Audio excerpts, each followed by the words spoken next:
appeal in the matter of Zymurgorium Ltd and Hammonds of Knutsford PLC. Yes. May it please your lordship. I appear for the appellant and cross-respondent, which I'll refer to as Hammonds. The learned friend, Mr. Regent Miss Norris, appears to be respondent and cross-appellant, which I'll refer to as Zymurgorium or ZL. I propose to the learned friend, subject to the court, obviously, that we deal with my appeal today and the cross-appeal tomorrow morning, as we have a day and a half to deal with both. Yes. And I'm grateful because I was going to ask if you'd spoken about timings. You think you'll need all of today? I certainly anticipate I'll be the majority of this morning. Oh, yes. Maybe the learned friend will need less than the afternoon because I'll have opened the facts this morning. Right. Thank you very much indeed. In terms of a structure, I propose to deal with matters in this way. First, to identify the issues on the appeal. Yep. Second, to identify what we, Hammonds, say are the judge's critical findings of primary fact. And note here that neither side seeks to argue the judge's findings of primary fact, as opposed to their legal consequences, are wrong. Right. And third, I'll develop the grounds of appeal, identifying what we say are the relevant principles, and where the judge's application of those principles, facts as he found them to be, went wrong. Please take it that we have read a very detailed judgment very carefully. We have read the skeleton arguments very carefully, and this is probably unhelpful, but to a greater or lesser extent we've gone into other documents as and when they're flagged up or for whatever reason. But you can take it that the basic documents have been very carefully read. My lady, that's extremely helpful. I will, if I may, identify in chronological order what we say are the judge's findings. Oh, yes, those do. findings are dotted about in a way that doesn't make them immediately obvious as their proper place in the chronology. So I hope that will be of assistance. If I'm saying things that are obvious, I will be grateful to be corrected. In terms of the issues, I'm sure the court has those in mind. But we say that there are four in number. First of all, did what was in fact agreed in the middle of November 2014 have contractual effect? That's ground one. Of itself, it goes nowhere, but it's the building block for ground two. Ground two, ought the judge's finding that by the time of the email of the 5th of January 2017, referred to at judgment paragraph 155 and footnote 37, that there was a shared belief that Hammonds was Zymurgorium's exclusive distributor, and that the parties acted on the basis of that shared belief, have led to the result that from that time there was a contract to that effect. That is to say, a contract that Zymurgorium would not supply its products directly, except, but only through Hammonds, except in the case of one or two very minor pre-existing customers. That is to say, pre-existing as at November 2015.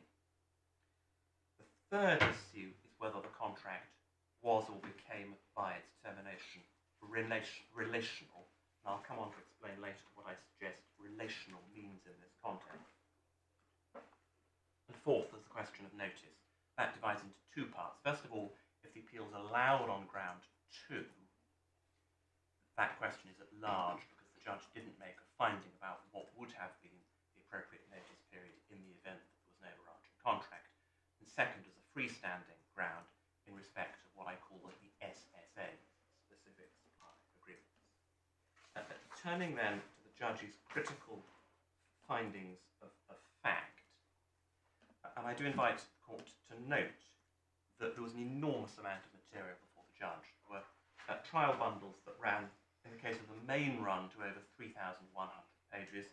In the case of another set of bundles consisting of invoices and correspondence about invoices, to over 3,200 pages, plus a lot of hotly disputed factual evidence. There was a very great deal before the judge. What's before this court is vastly reduced in bulk, almost none of the underlying documents. Well, then he deserves credit for reducing it down to that detailed and careful judgment. As I say, it means that we can take the facts from the judgment.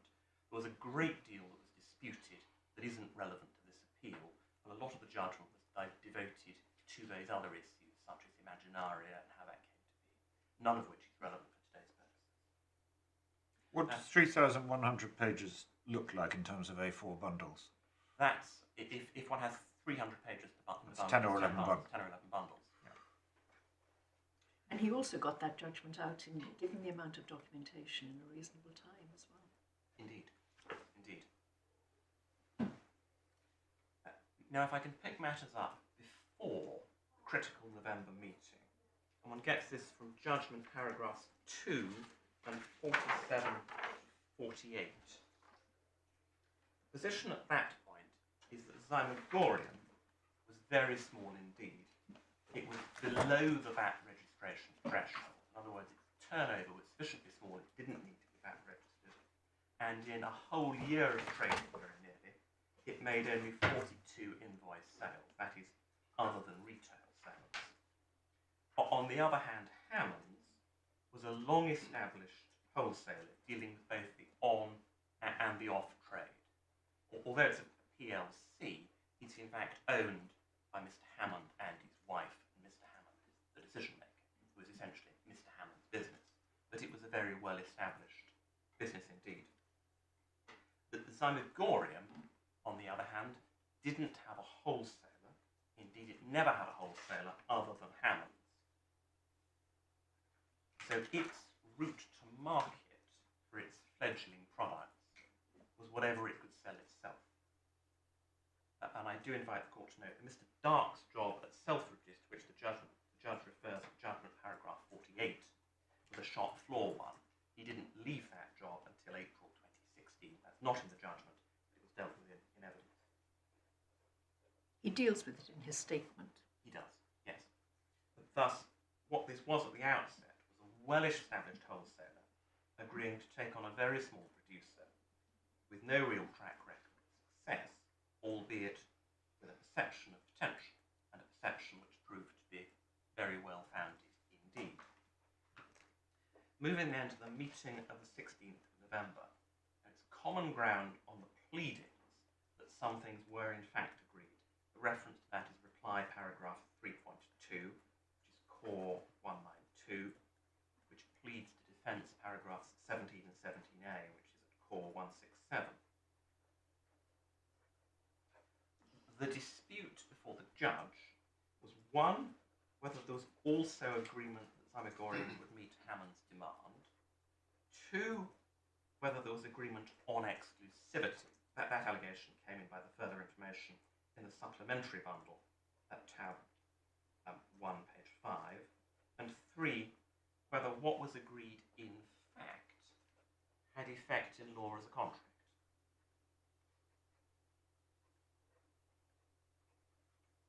Now, the judge set out paragraphs 3.2 and 4.1 of the reply in the judgment, paragraph 15, but didn't refer back to that when he came on to analyse the mid-November meeting later on in the judgment at paragraphs 113 and 124 and following. What the judge concluded, however, and this is judgment 113, 129, 132 and 135, was first that there was no agreement on exclusivity at the outset, and that Mr. Hammond's evidence that there was an honest mistake, because his impression of what happened at the outset had been affected by everything that went thereafter. In other words, it was an honestly mistaken account given by Mr. Hammond. And second, that what was agreed did not have contractual effect. I pause and note here that the judge noted at paragraph 134 in the second sentence that there was always, quote, an expectation that Zymurgorium would try to produce sufficient of its products to meet the demand created by Hammonds. In other words, there was a common understanding to that effect. The judge didn't reach a finding on the allegation that there was agreement that Zymurgorium would meet demand, but he did note the expectation that it would try to produce sufficient of its products. So that's judgment 134, paragraph. Judgment 134, second sentence. What page? Page 139 of the core one, my lord. The claimant concedes that there was always an expectation that it would try to produce sufficient of its products to meet the demand created by HHJ not a very surprising finding in the circumstances. It isn't, no. No. It isn't. But I do suggest, my lord, that this makes for a perfectly workable scheme. Zymurgorium may not have been obliged to accept any order, however large. We do suggest it was obliged to meet orders in reasonable quantities. Well, there's a difference between expectations and promises. Oh, yes. And just because I expect to do something, and you expect me to do something, doesn't mean I'm promising to do it. No, indeed. So what turns the expectation into a binding promise? Well, we focus, or I invite my lord to focus, on what it is common ground was in fact agreed. And it might be useful to look at that in the reply. This is core tab 13, page 192. And I'll come on and develop this in a moment. But there's an admission the defendant agreed to act as wholesaler by purchasing drinks and reselling them to the defendant's customers. An admission the defendant agreed to promote the claimant's drink products generally to its customers. And an admission that the claimant agreed to supply its drinks products to the defendant. But you have to read that with a denial in 324, that the Indeed. claimant did not agree to supply drinks products to meet the demand. Yes. But that And you also have to read it with the general denial of there being any contractual obligation at that Right. stage. Yes. But the distinction there is between, I suggest, an obligation to meet any demand, however great, and what I do suggest is implicit, which is an obligation to meet orders placed in a reasonable volume. Now, what the judge... Sorry, it's not alleged, is it, that there was a positive express... Do you say there was an express discussion about the obligation to meet? There was a dispute about that in the evidence, and that was explored in the evidence, and there isn't a finding about it in the judgment. Okay, so you don't have a factual finding No. that there was any express understanding or discussion about the need to meet? We have the concession the judge noted of expectation. There's no finding of express agreement about meeting demand. You presumably sought that finding. We invited the judge to come to that conclusion, yes. Now, the judge went on to conclude that by a date less than 14 months later, that is by the 5th of January 2017, both Hammonds and Zymurgorium believed there was a binding exclusive distributorship agreement between them. And I do stress that this was not merely a belief that there was agreement, but belief there was a binding agreement. There was obligation, mutual obligation. Where do you find that? If I can take this in stages, my lord, beginning in Judgment 145.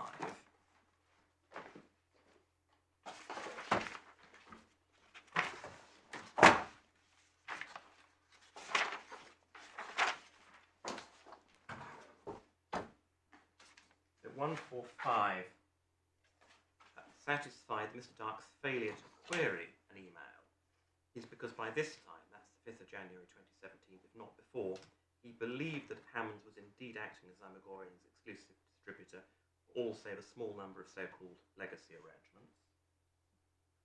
Then 148, the corollary of the parties having reached a stage when they assumed that Hammonds had a right of exclusivity in respect of the distribution of Zymurgorium's products, is that the parties equally assumed that Hammonds had an obligation to promote and so on. And then 149, final sentence, for reasons that I've identified, seems to me there's clear evidence of the assumption crossing the line and becoming the common assumption of both parties. Sorry, can I just pause again? 145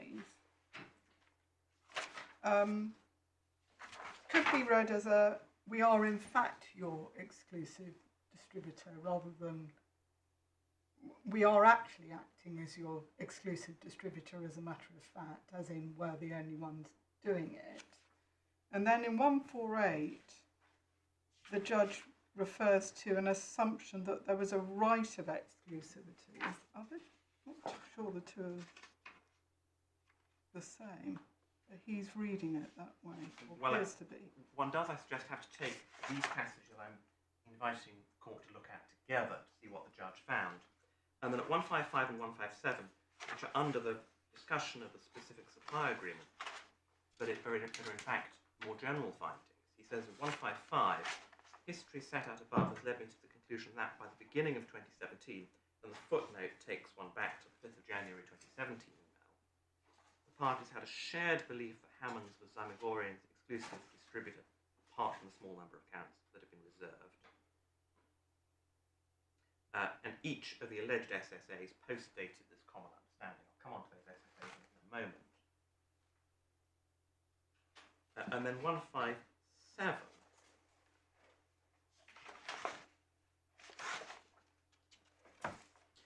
To return to the principles stated by Lord Justice Voss in Heiss. Now, admittedly, this is in the context of a general discussion about the SSAs, but it appears to be a general remark. 157.2. In those circumstances, one would expect obligations of exclusivity. Indeed, for reasons I've identified, I am satisfied that both parties believed that such obligations existed and intended to be so bound. So that, I suggest, is these passages taken together amount to a finding of subjective intention on the part of each of them. A subjective intention that crossed the line between them. An intention on each side to be bound to those terms subjectively believed. And also extensive action on that footing over a period of approaching 2 years. But he's dealing, as you pointed out, in this section from 154 onwards with the SSAs. He is, but the SSAs don't come into play until well into 2015. Yes. So when you point to him saying in 1572, both parties believe that such obligations existed and intended to be so bound, is that a finding in relation to their overarching relationship, or is it only a finding in relation to each of the SSAs which is being set up, which is what he's referring to in 157? Well, I suggest, in view of what's said in 145, 148, 149, and 155, that predates the SSAs coming into being. Yes, but that's dealing. This is why one has to be very careful to read the judgment. The judge works through different issues in the order in which they've been put before him. And he's now left behind issue 2. He's turned to issue 3. And I think it's dangerous to take what he says in 157.2 as applicable to the earlier issues, the overall relationship. Because when you go on to 159, he is looking at, is there exclusivity for each SSA? And in that context, it's easy to read 157.2 as only dealing with a specific SSA. One could read it that way, but as I say, my lord, if one reads 145 to 150, which are dealing with the period before the SSAs came into being, it's clear in my submission that the judge was holding that there was that common understanding by the start of 2017, and that common understanding had crossed the line. That's 149, crossing the line point. And then he appears to take it up at 155, where he begins, the history set out above has led me to the conclusion that by the beginning of 2017. And he ends it by referring to the fact that the SSAs post-dated what he described as the common understanding. Yes.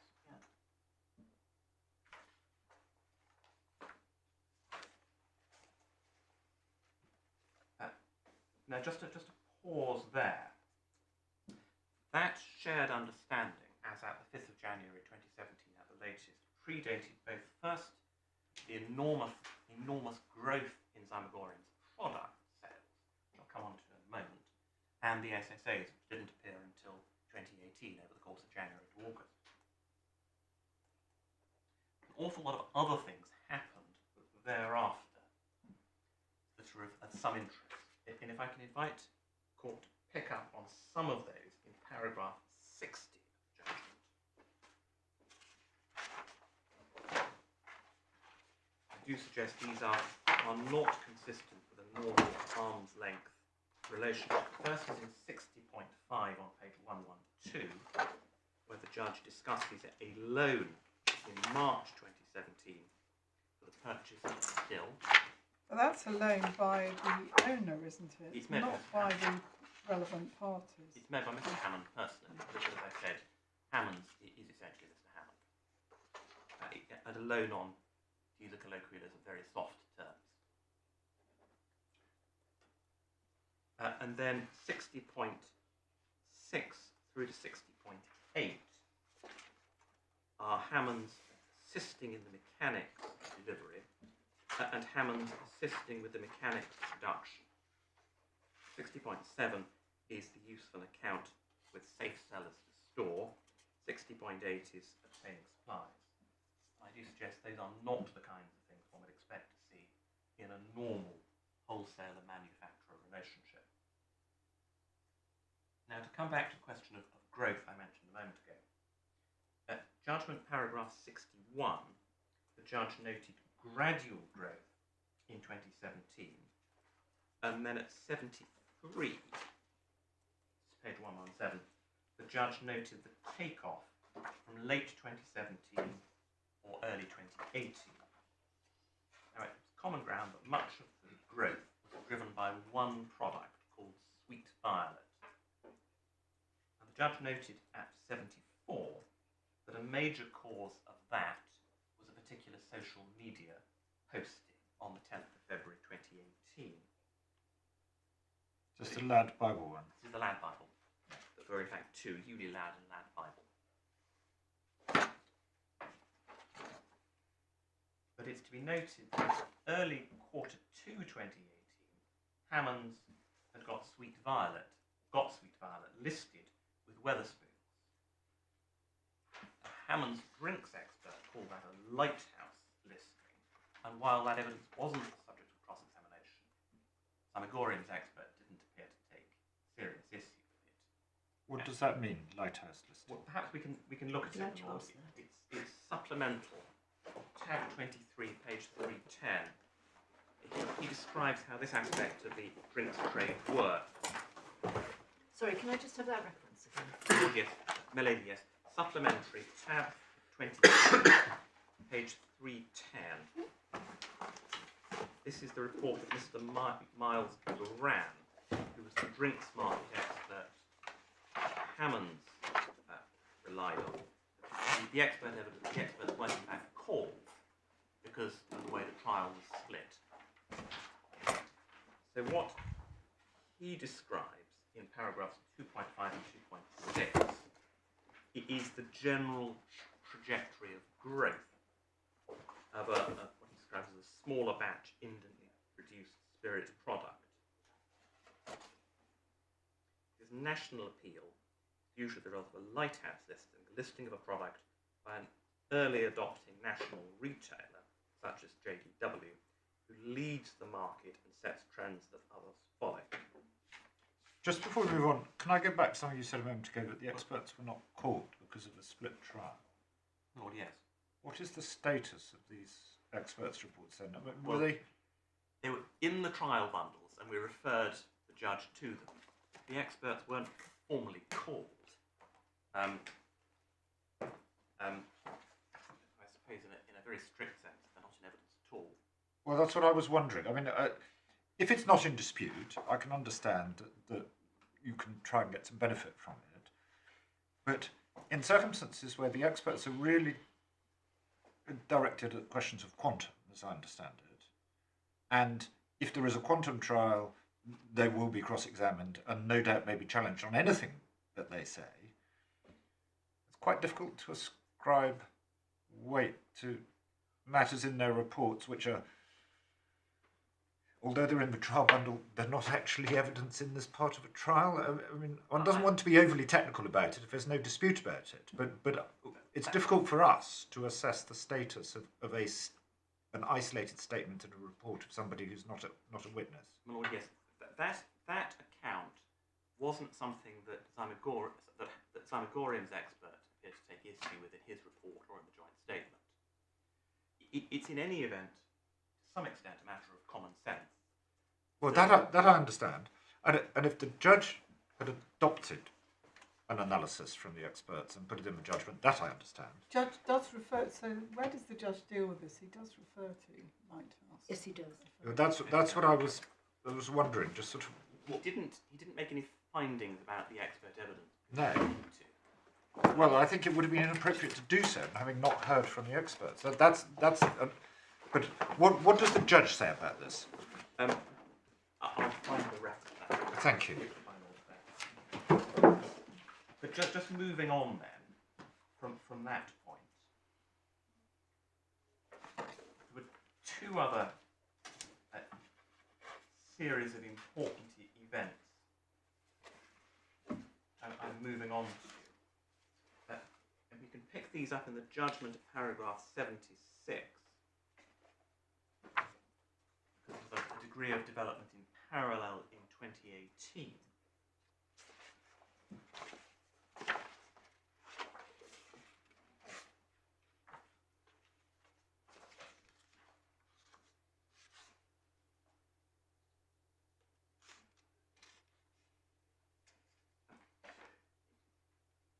Yes, 76 is the bottling line.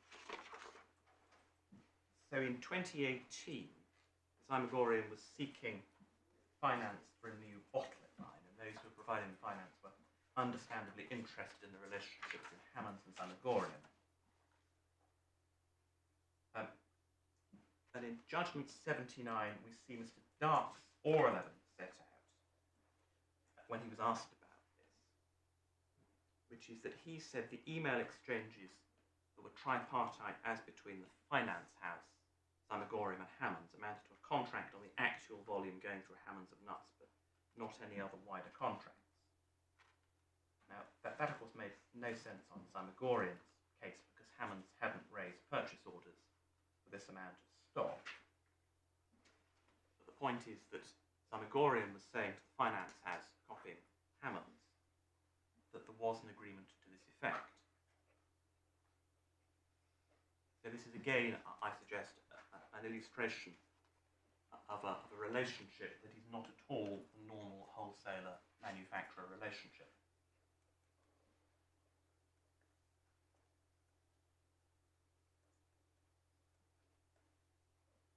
And the second development in 2018, the entry into of the 5 SSAs. The judge concluded at paragraphs 82 and following that there were 5 SSAs concluded over January to August 2018. Those were with first Booths, a large supermarket chain in the north of England, JDW, more accurately a supplier to JDW, called Matthew Clark Defendant, but we've treated them as the same, a well-known pub chain. Third, Green King, another pub chain and brewer. Fourth, Bargain Booth, that's a substantial trade of off-licenses. And finally, Booker's, that's the well-known wholesaler or cash and carry operation. Zymurgorium cross-appeals in respect of one of those, and one only, that in respect of Bargain Booth. So it follows that it's now common ground that there were 4 SSAs in place. Now that's to be contrasted with the original outright insistence on the part of Zymurgorium. There were no contracts of any kind whatever extending beyond those for the sale and purchase of each individual parcel of goods. The 2 cases of trial were on my part. 1, there is an overarching agreement. 2, there are these individual specific supply agreements.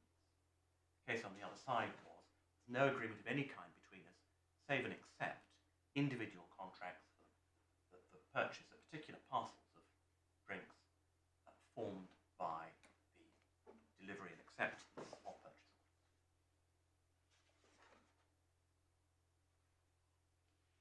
I do suggest it's important that these SSAs were concluded at a point in time when, on the judge's findings, each side had for over a year fought there was an exclusive wholesaler arrangement.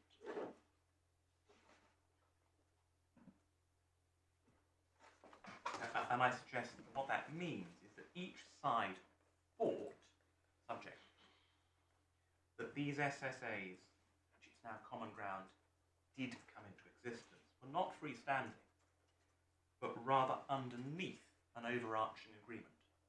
If one had asked either of them, at the point in time that any of these were entered into, what are your contractual obligations, they would or ought to have said, one, there is an overarching agreement, and two, underneath that, there is this further specific agreement making particular provision about the terms on which supply is going to be made to particular customers, dealing, for example, with what are called retros, retrospective discounts, where the goods are sold at a particular price, and afterwards there is retrospectively invoiced a discount. Okay, you mentioned retros, but are there other... I'm just trying to understand your case. You're saying there's both the overarching Yes. agreement and the SSAs. What do you... Given what you're saying about the terms of the overarching agreement, what is it apart from retros that mean that you say there's also these SSAs? I know the judge has found that, but what I'm trying to understand is what distinguishes those from your overarching. What I invite my lady to do is to look at the way the judge approached each of them and look at what the judge described as the individual aspects of each I've of them. seen that. Essentially, it's the terms on which supply is going to be made to these particular customers. Well, if that involves contribution by Z Limited to the retro, one can understand that. That's a specific, bespoke arrangement for a particular supply that I will contribute £1 per bottle or whatever it is to the retro. But picking up my latest question, over and above that, if you have an overarching agreement that we will, in return for you agreeing to promote our products, we'll give you exclusivity, what else is the content of the SSAs that goes beyond that, apart from the retro, the contribution to the retro? If you assume that there is an overarching agreement importing obligations of exclusivity and promotion, very little apart from points about price, and I include in price the retro question. Right. So what the judge has done is he said there isn't an overarching agreement, but I accept that these particular deals did have these obligations of exclusivity and promotion, and in 4 out of the 5 cases a contribution to the retro. So that's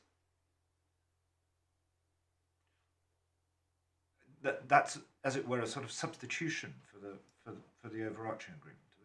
It's a sort of fallback case on your part. It is to some extent. The reason it's not a complete answer is, of course, there's a whole other wholesale operation going on. It's not just that Hammonds is supplying to these 5 customers, it's supplying to the whole market. Yes. But can we understand the commercial dynamics? As I've understood it, at least in the case of the 5 SSAs, or alleged 5 SSAs, presumably Hammonds is entering into some sort of commitment with Wetherspoon or its intermediary that means it's got some obligations to supply. There are back-to-back understandings with the customers. Now, those were not in the form of formal written agreements. There was some evidence about the informality of the drinks trade. It seems to be one of the last bastions of complete informality of dealing, where the actors all trust each other and know each other, and so deal on very informal terms. But there were back-to-back understandings. Okay, so you say there were not written agreements, so we're not pointed to written contracts, for example, between Wetherspoon, Falk and Davies, or whichever one it is, and Hammonds. Rather, there were informal understandings, but including some sort of level of commitment to provide a certain supply.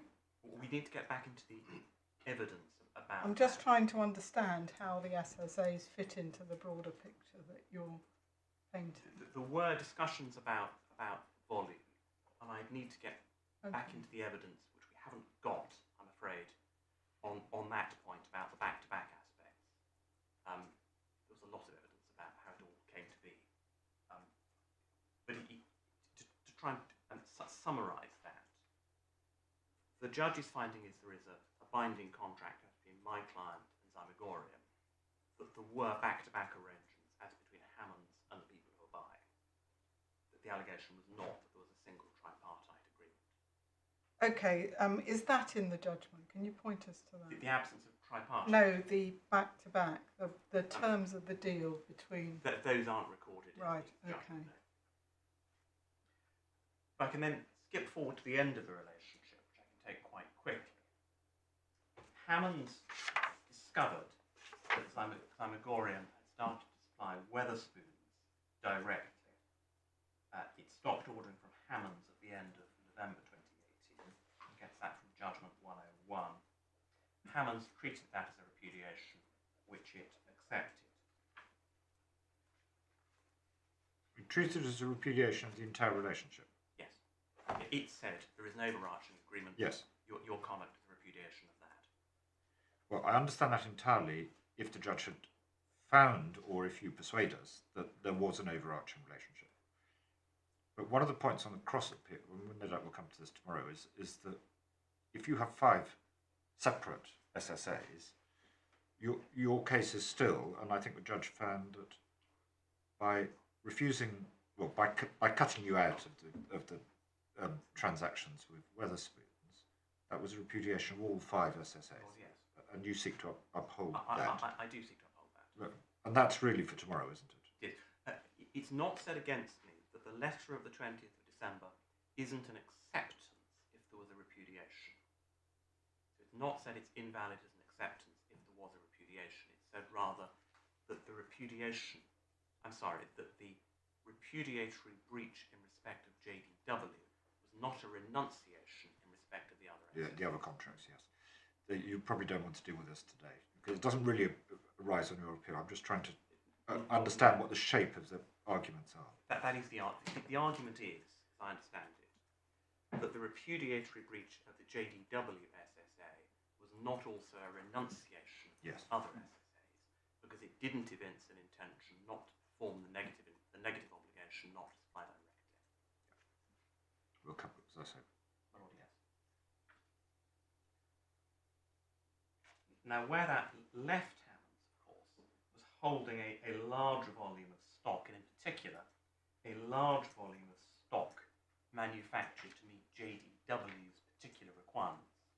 There was a difference in the cap of the JDW stock as compared with the other stock. That was explained by Mr. Hammond in paragraph 224 of his statement, that's supplementary at page 230.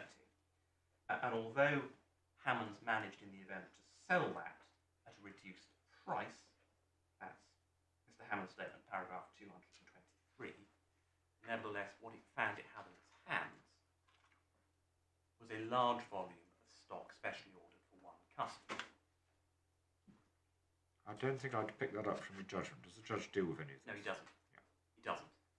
But the numbers were given in Mr. Hammond's statement. But the fact that there was this different cap, the ordinary stock had a wax closure. The stock made for Wetherspoons had a PVC closure, because Wetherspoons essentially said we don't mind about this wax closure because of the way we use the stuff. So there was a difference in the finish of the two products.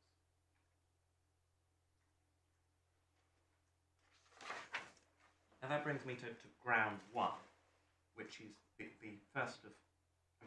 16th of November agreement, as I'll call it, had contractual effect. And without, I hope, labouring them unnecessarily, I do propose to identify what I suggest are the relevant principles. I say there are 6 applicable principles. First, obviously, a contract requires an intention to create legal relations and an agreement on essentials with sufficient certainty to be enforceable. I don't propose to develop that because it's obvious.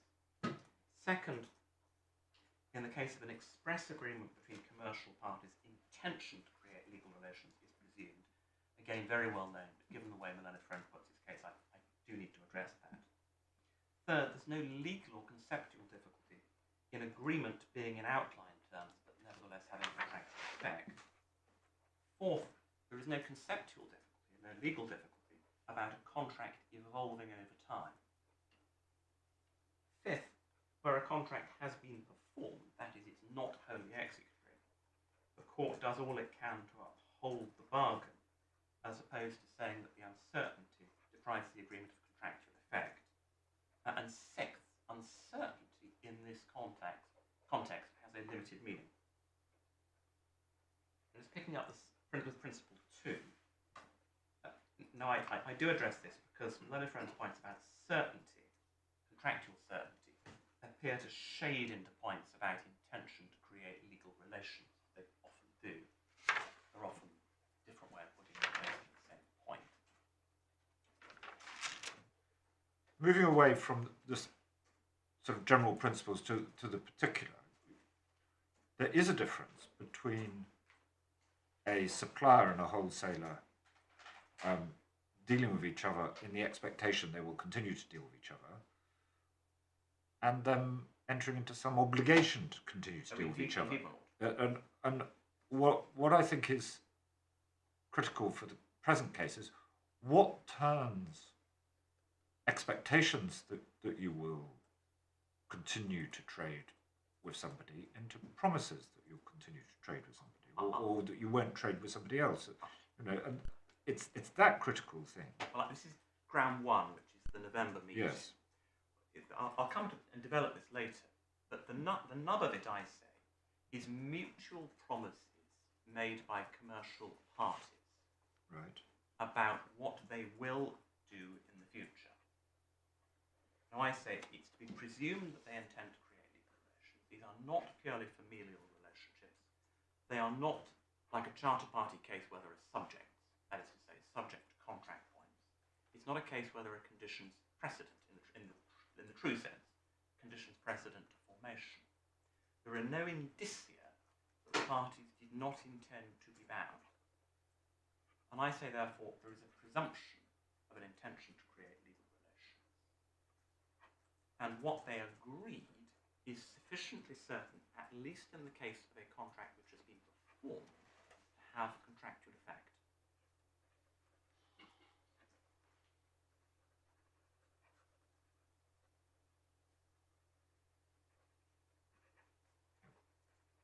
Now, if I can just deal with legal relations. Can I just that last comment that you made, what has been agreed in the case of a contract that has been performed? I know you've referred already to the performance of the contract. Yes. Are you saying that the contract of itself can be identified irrespective of any subsequent performance, or do you rely on that as part of your general case? In terms of the original contract, Yes. I say that one can identify what was agreed, or at least a minimum of what was agreed on the judge's findings and pleadings, and that is sufficiently certain to have legal effect as a contract. But you're doing that by reference to generally the express discussion and the pleadings and what was it, yes. what was admitted or not denied. Although that doesn't go as far as we discussed earlier to a commitment to any particular level Milady, of no. supply. It is express agreement at the outset, and I do suggest this is quite important, that ground 1 involves express agreement. It's not the implied agreement, the implied variation part of the case. That comes. Well, I just want to go into that in a bit more detail. Are you saying that all the relevant terms were expressly agreed, or are you trying to say there is some element of implied terms at that point, in particular in relation to what is done to meet supply, or what will be done to meet supply? Milady, I can point to what was expressly agreed, and I inevitably say, given how comparatively skeletal that was, there might need to be a resort to implied terms to fill the voids. But that is simply an application of a very general principle when one has an outline agreement that the law can supply any voids, as it were. And we'll look at them later, but a raft of cases on those points, I'm sure, familiar to the court. When you say you say it's important that was expressly agreed. I assume that's to get away from the concept that for an implied agreement you need to find that there is no other explanation, essentially. Melody, yes. I mean, one needs to be a little bit careful with that, as one can almost always postulate a world in which somebody would have done it without a contract, Yeah. though behaving completely irrationally. It really is a question about what reasonable commercial parties could and would have done. That one can't explain the behaviour of reasonable commercial parties without there being a contract. One could always explain the behaviour of completely irrational people on almost any basis.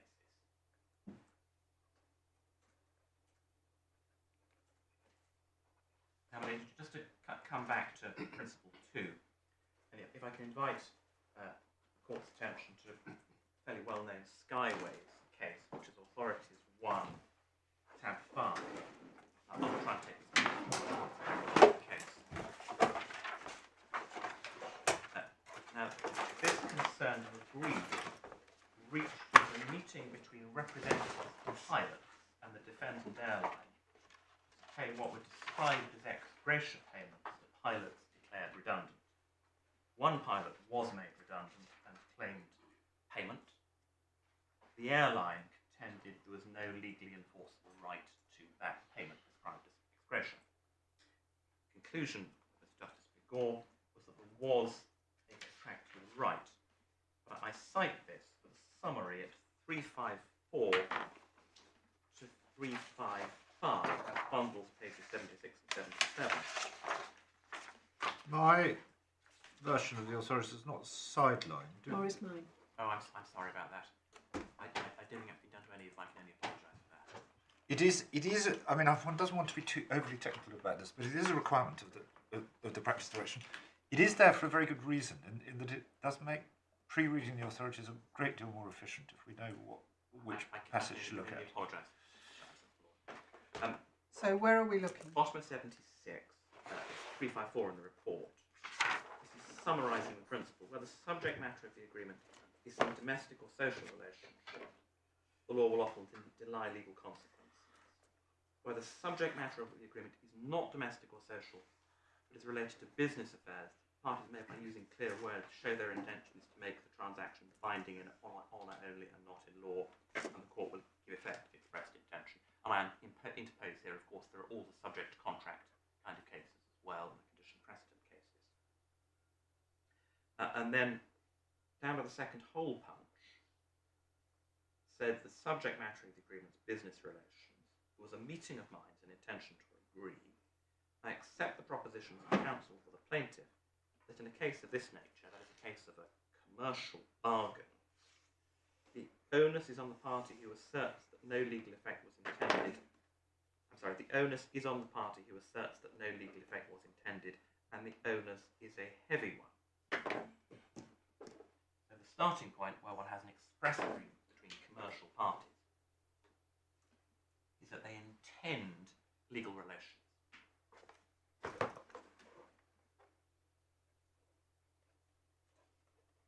Obviously, that's an objective imputed intention. Doesn't inquire into that actual subjective state of mind. But that's subject to a point I'm going to make later about the relevance of the subjective state of mind of the putative contracting parties.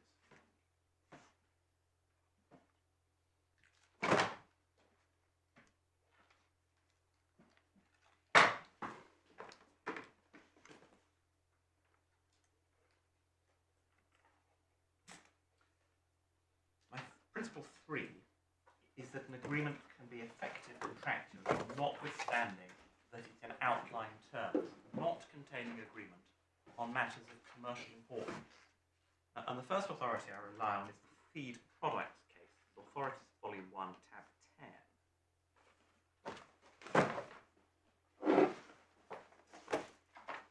Now, that case, back in the 1980s, was about an exchange of telexes. The question was whether an exchange of telexes gave rise to a contract for the sale of feed pellets on FOB terms, notwithstanding the absence of agreement on matters such as the loading rate and demurrage.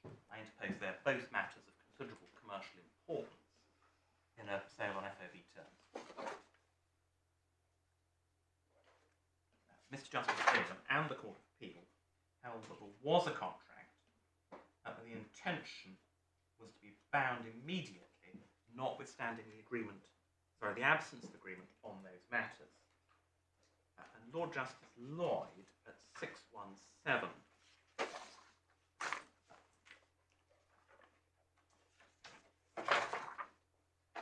summarised principles. I'm sorry, 619. 619. 617 is summarising the submission. 619 is the principles. The middle of left-hand column begins the summary that can be derived from the existing authorities. And then particular principle 6 sometimes said the parties must agree on the essential terms, only matters of detail which can be left over. That's misleading. And then it's for the parties to decide whether they wish to be bound, and if so, by what terms. Can I just make a suggestion? Just allow us to read. Melanie, yes.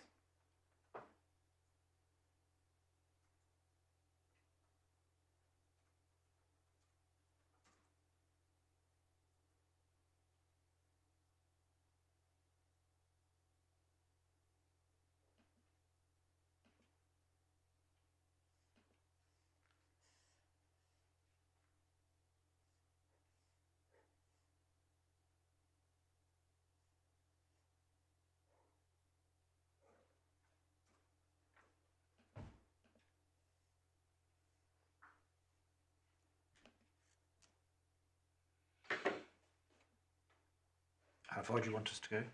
I was inviting my Lord's attention to principle 6. So down, column. down to, but I do not think it is. Yeah. Or down to Mr. Rokerson relied heavily.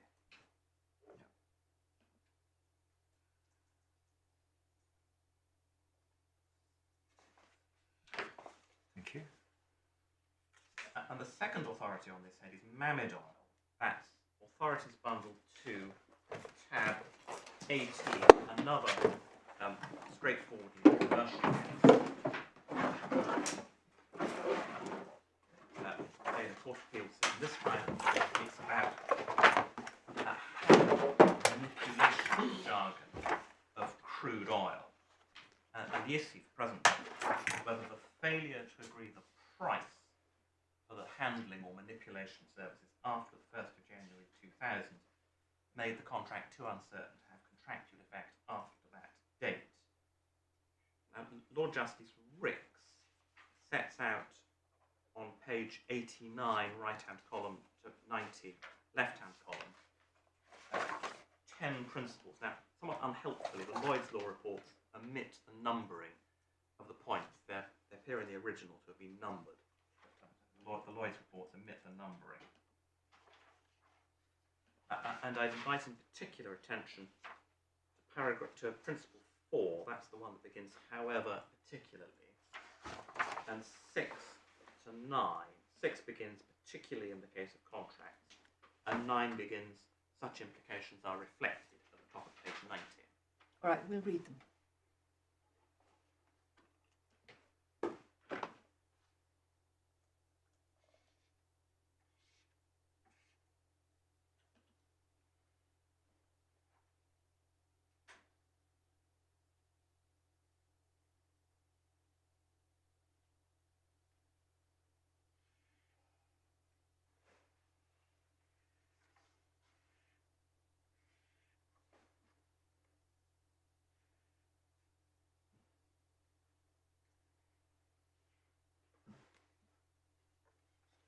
Is the sidelining in this authority, does that emanate from the respondent? The editors of the Lloyd's Law reports put that in. So that the heavy black sidelining in the Lloyd's is there in the original. Right. That's something the editors of the Lloyd's reports do. I don't know on what principle. It appears in all the Lloyd's reports.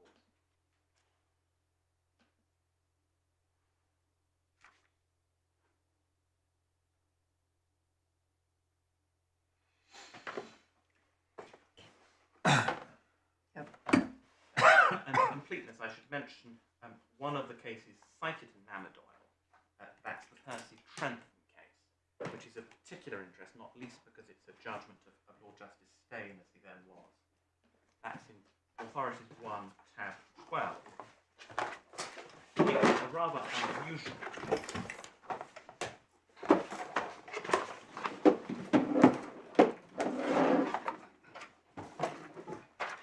Authorities 1, tab 12. There's another case about formation. What was unusual about it was that it related to a building contract, the dispute being between the main contractor and a putative subcontractor. The subcontractor provided windows, but the works were in fact executed. The window works were all done, and the putative contract price paid. And there was then a dispute about whether or not there was a contract between the main contractor and the subcontractor. But in Lord Justice Steyn's judgment at 27, on the left-hand side, there are 4 matters of importance. I invite attention particularly to Lord Justice Steyn's reliance in the middle of the left-hand column, or reference to the reasonable expectations of sensible businessmen, sensible business people. And second and third points as well.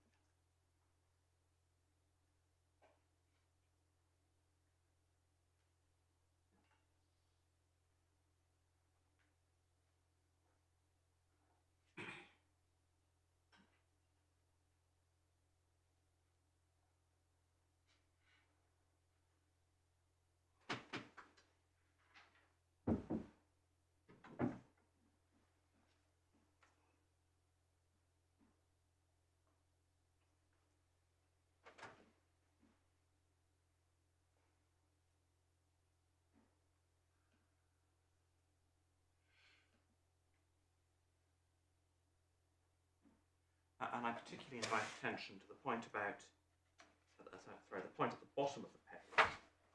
The fact that transactions performed will often make it unrealistic to argue there was no intention to enter into legal relations, and often make it difficult to submit the contract is void for vagueness.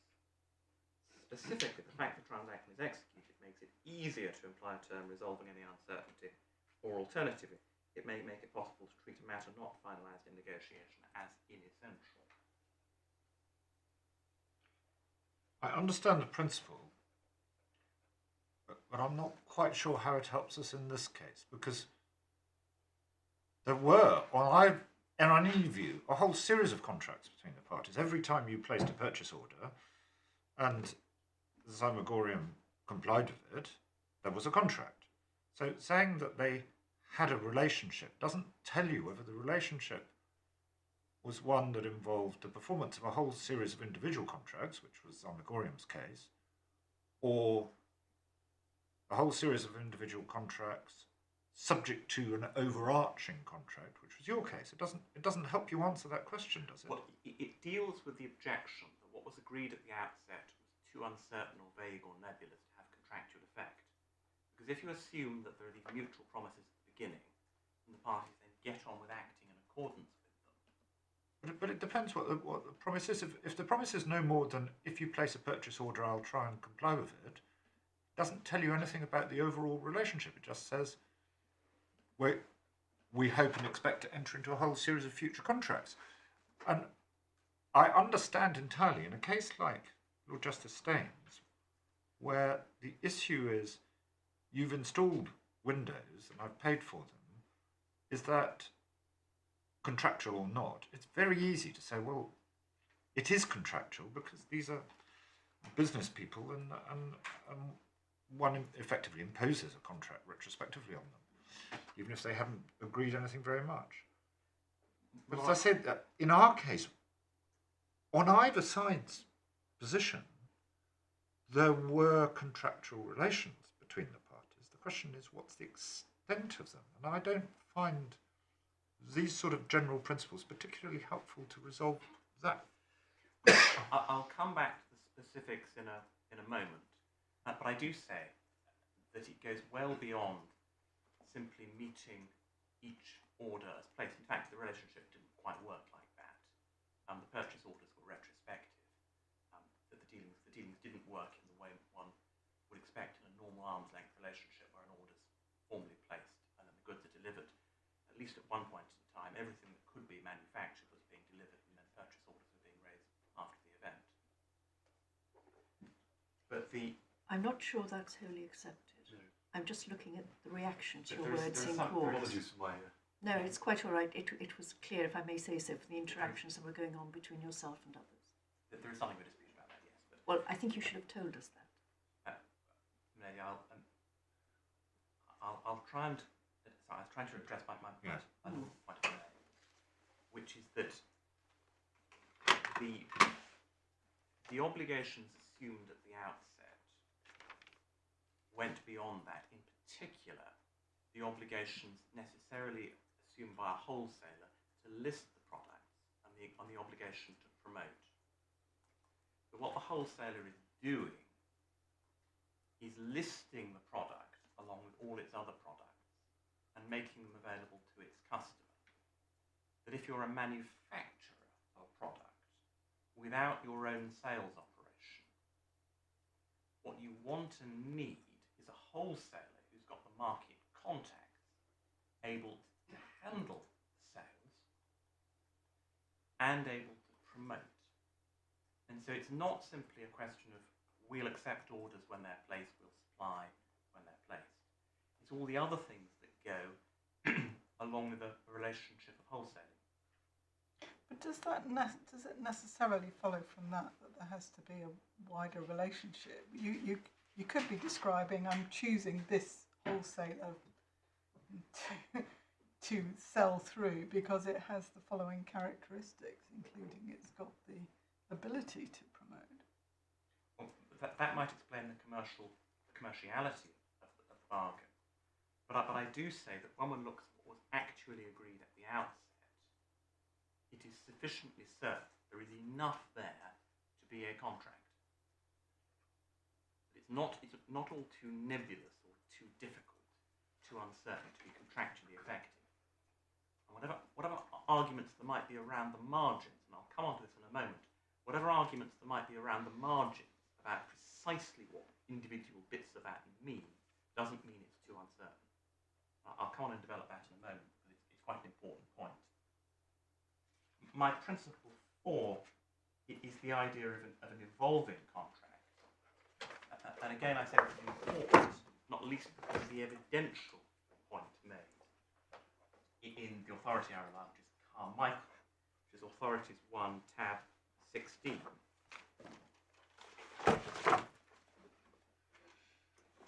A very different case from the ones we've been looking at earlier.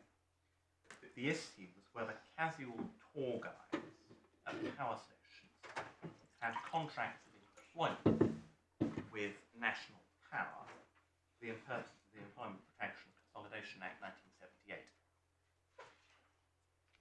Now, Lord Hoffman, with whom Lords Goff and Lord Jauncey agreed, and the Lord Chancellor, with whom they all agreed, held that the guides were not employees in a contract of employment. But Lord Hoffman, in considering that question, made what I suggest are some very helpful general observations. Now, Lord Hoffman's speech at 2048 begins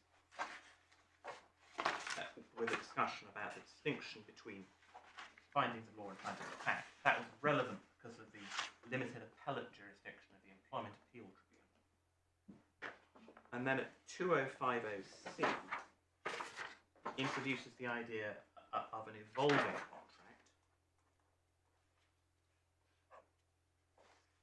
between letters C and letters D.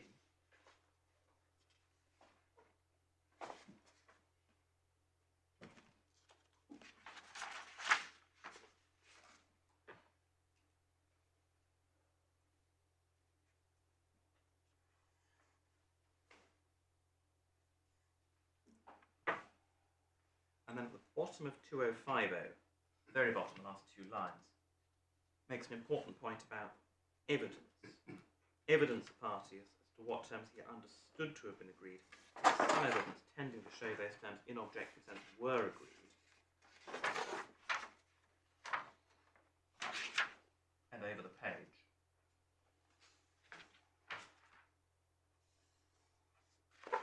Perhaps I can invite my lord to just begin between letters G, my ladies and my lords, begin between letters in G and H. I think it is, pedantic to describe such evidence as mere subjective belief.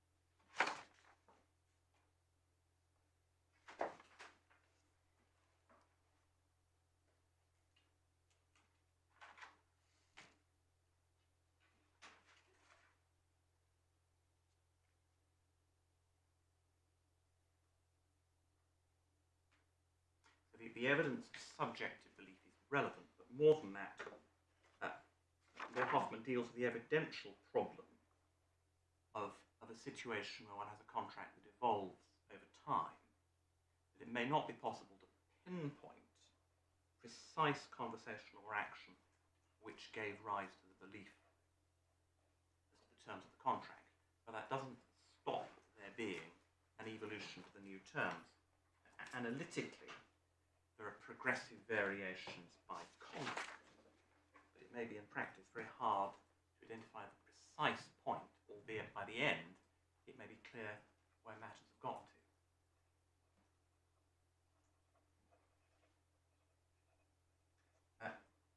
Now, Principle 5 is the executed contracts. I invited the Court's attention to Percy Trentham. I also rely on Sykes and Find Fair, but perhaps we don't need to turn that up.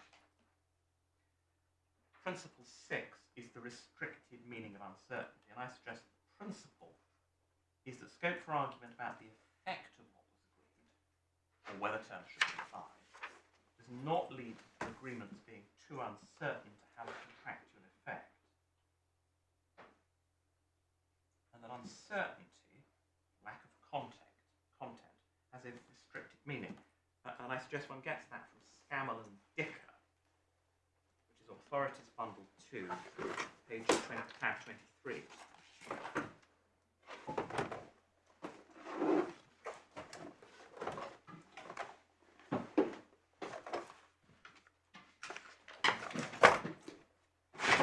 Again, a very different case from the others. This was about a consent order by which an action was compromised, and the rather unattractive argument put up was that what was agreed was too uncertain to have contractual effect. Of course, a consent order is simply a contract, cause and satisfaction, to which general principles apply. Those principles were described by Lord Justice Ricks in paragraph 30, page 846 of the report. And I in particular invite attention to what's said between letters G and J.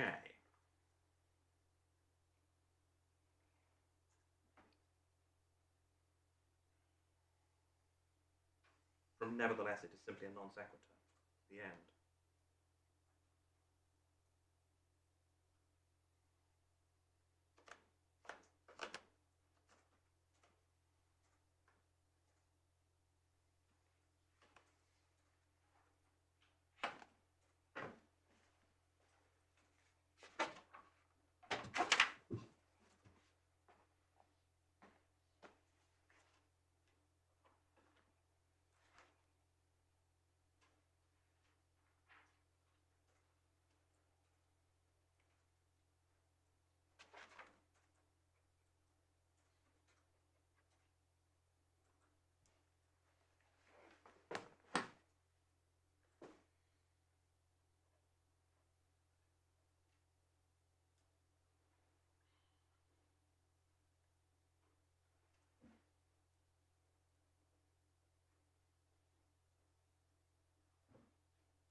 I should also address in this context the Baird textile case, in which a learned friend placed a good deal of reliance in skeleton. Natural Authorities Bundle 1, tab 17. Now I suggest to understand this discussion, one has to have in mind the fact that it is rather unusual Baird, which I trace in this way.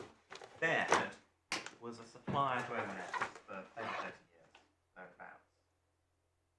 Its pleaded case was that M&S deliberately abstained from putting in place any overarching contract, and that was accepted by Baird. One sees that set out in the Vice-Chancellor's judgment at paragraph 10 on page 743 of the report.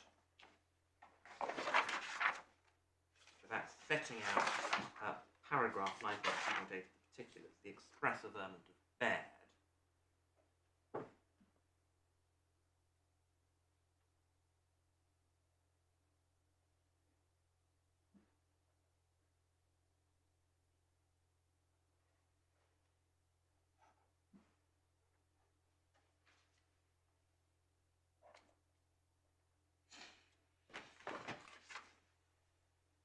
And Baird contended that notwithstanding that, i.e. a deliberate decision not to have any contract that went beyond individual orders, was an overarching contract. You put that case in two ways. There was a contract theory, an implied contract theory, and an estoppel case. The estoppel case occupied a lot of discussion. We don't need to look at that. But the implied contract for which it contended was that set out in paragraph 6 at the top of page 742. It's from the bottom of 741 to the top of 742, and in particular it's the 4 or 5 lines next to letter B on page 742. That's the implied contract that Baird was arguing.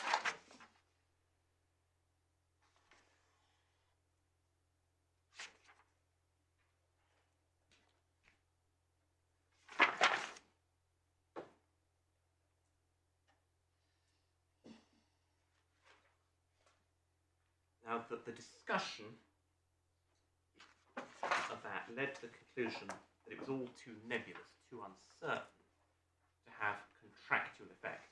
This is all argued out on a summary judgment application. M&S applied for summary judgment. So this is not a post-trial case, so it's a summary judgment case. The Vice-Chancellor, paragraphs 26 and following, first summarised the authorities at some length, and then held at 29 to 30 that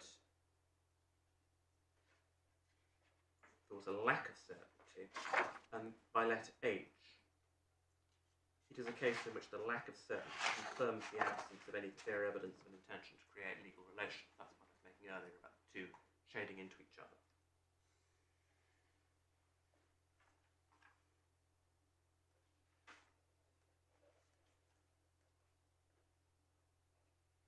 And then there are judgments of the same effect by Lord Justices Judge and Mance. Perhaps I don't need to take court too. The critical point about Baird is that there was an alleged implied contract in the face of an acknowledgement there wasn't an express contract, put in what I suggest are extremely amorphous terms. And it was held that that was all too uncertain to give rise to a contract. I do suggest that demonstrates the kind of uncertainty one is talking about when one talks about uncertainty. Now, to turn then back to the facts of our case. What's uncertain about the pleaded contract in that case? I mean, the pleaded contract is we'll supply you on a seasonal basis, and would allow you to be closely involved in how we make things and so on and so forth. And in return, you won't terminate the relationship except on reasonable notice. It's because of the obligation to buy. That it was being said M&S was bound to buy from Baird a reasonable volume. Well, what's wrong with that? It's all too uncertain, because Baird wasn't the only supplier of textile products to M&S. There were a whole raft of suppliers to M&S. It was one of some of them, was no yardstick by which the court could possibly measure what was reasonable. It would involve all sorts of completely imponderable considerations. Why is it any more difficult to work out what a reasonable volume is if there's an established relationship going on for a number of years, and what a reasonable price is?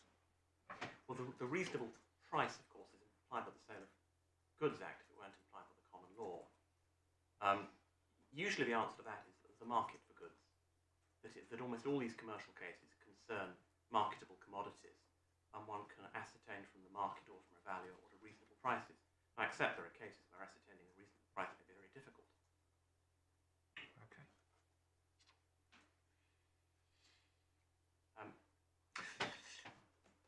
This was a case on its facts on that side of the line, but I do suggest on extremely singular facts. Yeah. In particular, the acknowledgement on both sides that there was no intention to put in place an overarching agreement. That was the basis on which the parties were dealing. And in the face of that, it was attempted to argue, nevertheless, there were an implied contract. Now, one might answer that by saying, well, one can't imply a contract where there's effectively express agreement, there isn't a contract.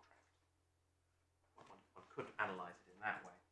And indeed, that is one of the points made in the judgments. Coming back then to the facts of our case, and if I can invite again to have in mind the admitted agreement at core 192.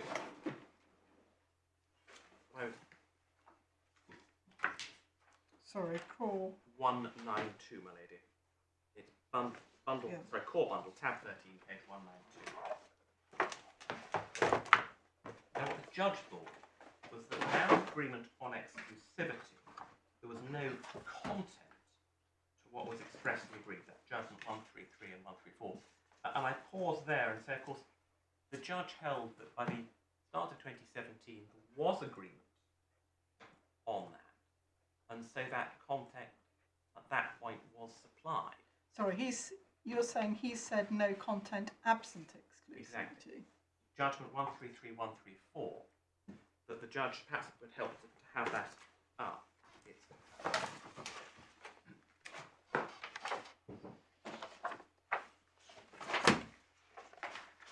It's start of 134, where it's most clearly set out. Difficulty with the case advanced by HJK in this respect lies in understanding precisely what the agreement of 16 was under the sentence comprised if there was no exclusivity. And then a little further on, such a contract would have very little content. And then such a contract couldn't be implied. Of course, it's not a question of an implied contract, it's a question of express agreement. But the judge's reasoning here appears to be, well, there isn't enough agreed to be contractual. In other words, that there were either no obligations assumed, or the obligations assumed were insufficiently certain to be contractual. Well, does he decide this on uncertainty or certainty, or does he decide it on what he describes as lack of content? Well, that depends on what he meant by content. It is right to say that he doesn't explain what he means by content. We suggest that there was meaningful content in the sense I took the court to earlier, i.e. promises to do things with meaningful practical and legal effect, which are not too uncertain to be enforceable. And this doesn't give rise to the kind of problems that Baird gives rise to. What I invite the court to do is to look back at what was expressly agreed, that's 192, and look at each aspect of that and see what we suggest is the content of each of those sets of promises. So the first is the agreement that Hammonds would act as wholesaler, which goes with the third obligation, that is 3.2.3. I suggest that doesn't give rise to any uncertainty or lack of substance. Well, how much did you agree? Just looking at 3.2.1, how much are you agreeing to purchase? Well, then the nature of a wholesaler is that it's listing. It's only going to order what it can obtain orders itself for. Now, admittedly, it needs to hold a certain amount of stock in reserve. But the agreement, the core agreement of 321, is that Hammonds will act as wholesaler. That is to say, What it says is, by purchasing, you're relying on this as an admission. yes, So you have to look at what it is that's admitted. yes, What's admitted is that you agreed to act as wholesaler by purchasing drink products and reselling them. There's no quantity around that. There's no counterpart to exclusivity. There's no sort of, you will take all the bottles that Z can produce. It's just, we'll be your wholesaler. And yes. and is that an enforceable promise? What's the content of it? And I don't myself find it difficult to understand what the judge means by content. He's meaning, what is the promise which is a legally enforceable promise? So what is it that you're obliging yourself And to 3.2.2, to do? defendant agreed to promote. Yes. So we are going to list, we Hammonds are going to list your products, Yes. your Zymurgorium products, and we are going to promote them to our customers and solicit orders and get your product out there into the market. But it also says such promotion would be expected Well, by any wholesaler. That is an argument about what wholesalers do or don't do. There's an enormous argument at trial Yes. about what wholesalers do or don't do, none of which was very conclusive. But didn't the judge make findings that you don't need to imply contractual promises to do things like this because they're for both parties' mutual interests? That doesn't mean that they don't promise to do them and those promises aren't enforceable. It might be in my interest to do something. It doesn't mean that I haven't, when I've promised to do it, So that you promise say doesn't have contractual effect. 3.2.2 imposes on you a contractual obligation to promote. To promote, yes. Okay. Now, while there might be scope for argument about how much and in what way and how glossy the brochure should be, the core obligation of promotion, I suggest, is there and disagreed. It is a promise to do it. I, Hammonds, promise to do this. And then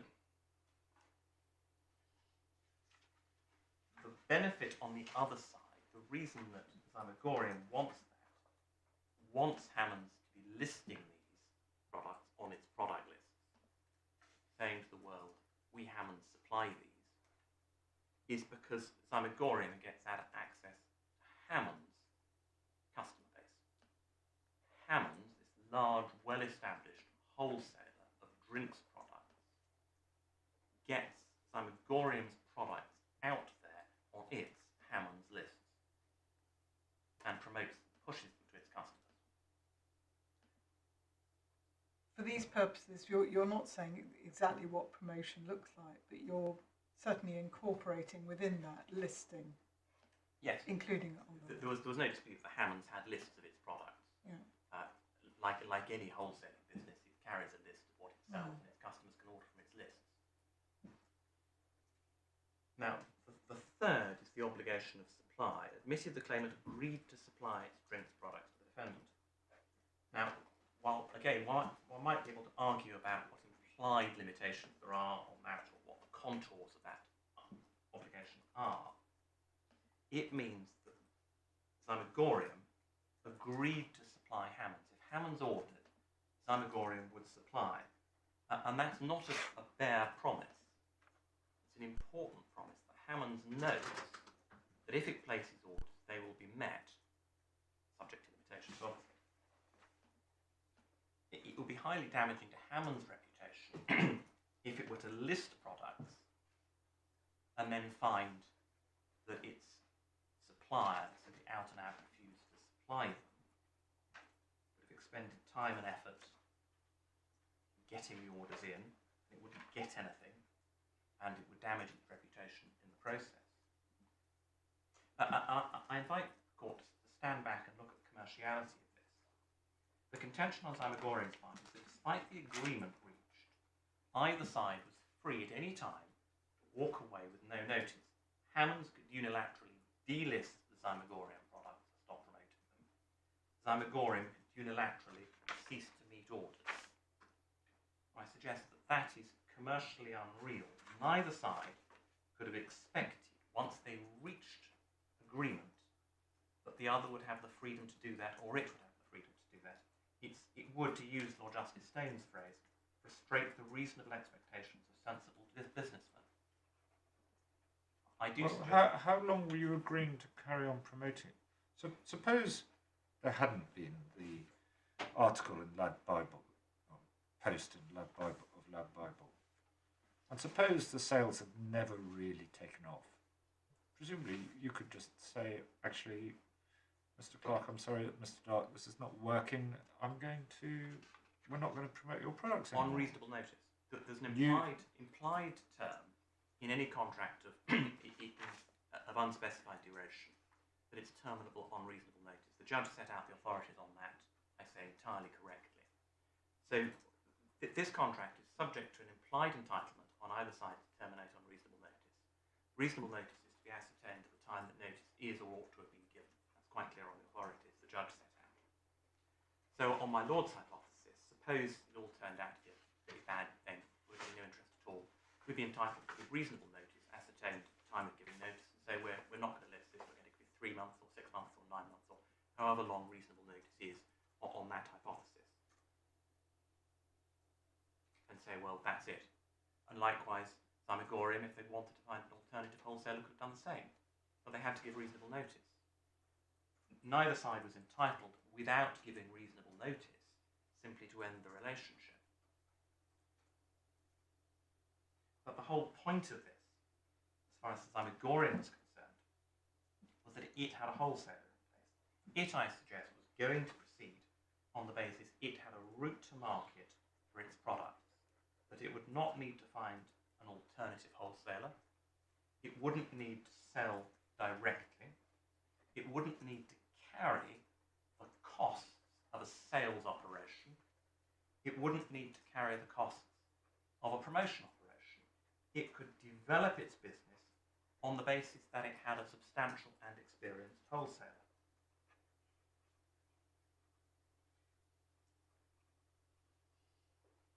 It could commit its management time and its limited capital to building up its business in other ways, with Hammonds handling the distribution side. And as far as Hammonds is concerned, the other side of this, it was going to proceed on the basis it could source Zymurgorium's products and was going to promote them. It was taking on this fledgling product and committing, I say, to promoting them. It was going to use its existing contacts and market penetration to develop the market for Zymurgorium's products. At this point, it achieved very little. And neither side could, with those, I suggest, objectively obvious commercial intentions, have thought it could simply pull the plug at a moment's notice, or that the other side could do so.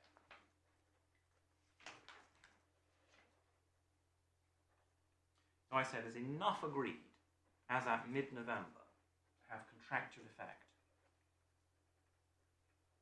As I said a moment ago, the judge's objection was there wasn't enough content without exclusivity. Once you get exclusivity in play, as we saw a moment ago, I do suggest it is difficult to understand how the judge could, from that point, have said there wasn't a binding contract. I think that was my Lord's point a moment ago. But once you have a world in which there is a relationship of exclusive distributor, it's perfectly easy to see what the commercial bargain is.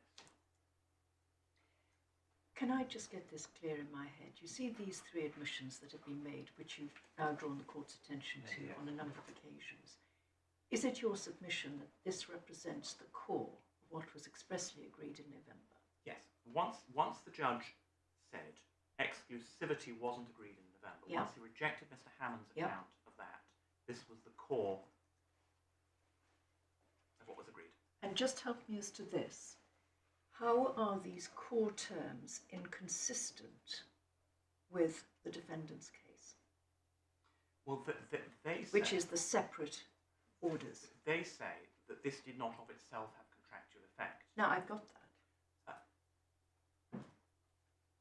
At one level, if one assumes they don't have contractual effect, they aren't. It's rather a chicken and egg. But we suggest where you have this kind of express agreement about the terms on which somebody is going to act as a wholesaler in the future, that of itself has contractual effect, and that thereafter there are individual contracts for the sale of goods doesn't alter that, because there are bound to be, in any relationship of this sort, individual contracts for the sale of goods. Now, those individual sale of goods contracts may well be very thinly documented, maybe merely purchase orders and delivery notes, and all the terms about merchantable quality and so forth, satisfactory quality, come in from the Sale of Goods Act. If you want to know where the title passes, if you want to know where the list passes, all those kind of questions that come up in the Sale of Goods context, one has to resort to the default rules in the Sale of Goods Act. I'm sorry, Davies, I've perhaps gone into an irrelevant area. But if you want to ask what are the terms of each individual sale of goods, then you're applying the default rules in the Sale of Goods Act, the complex default scheme in the Sale of Goods Act. But that's almost inevitable where you have this kind of relationship, an overarching agreement plus individual sales. And the fact you have individual sales can't be a pointer away from there being an overarching agreement. No, I think that the question is, given that there are going to be individual sales which will deal with delivery of product against price, which is the heart of the relationship, then do you need or should you find something additional which is the overarching agreement?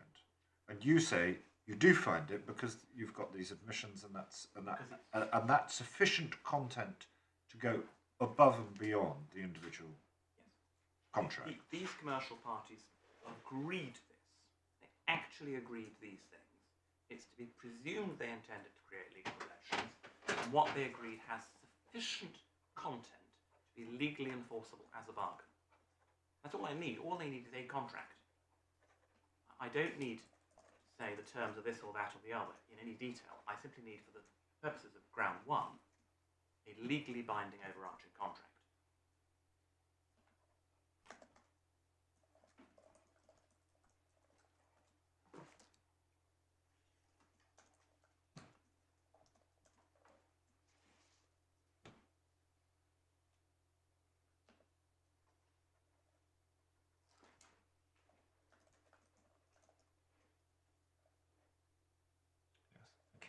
That brings me to ground two, which is exclusivity, that the judge ought, on his findings of fact, concluded that one, the initial contract was impliedly variable to include an obligation of exclusivity, or two, the parties' conduct after November 2015 gave rise to an implied contract to the same effect.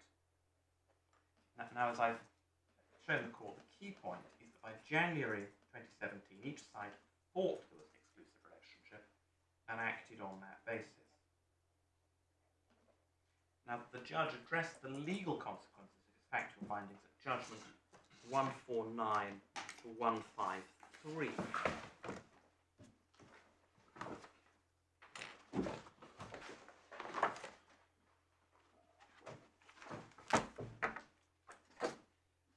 And the core point there, at least as I read this, and I may be wrong to read it this way, is that the judge thought that as a matter of law, a common assumption of the existence of a contract on particular terms, plus action on that basis, could not either, one, impliedly vary a pre-existing contract that says to be on those terms, or two, give rise to an implied contract if there wasn't one before.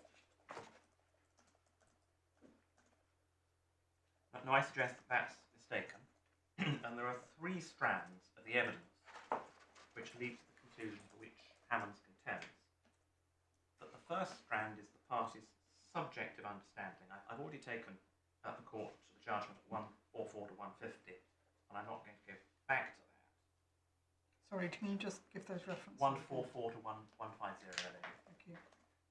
And as we've already seen from Carmichael, that evidence as to subjective understanding is admissible. And I'm also going to show the court Heiss and MF Global in a moment, which is also relevant in this context. So I say that evidence of the party's subjective understanding of itself is enough. The second strand is that common understanding, subjective common understanding, crossed the line. That's judgment 149, final sentence. Now, by that expression, the judge, I suggest, appears to have had in mind that what each party said to each other and did to the knowledge of each other was on the basis that was an obligation of exclusivity, such that each side thought the other side was of the same mind. And I suggest one gets that, particularly from the summary of the evidence back at 144.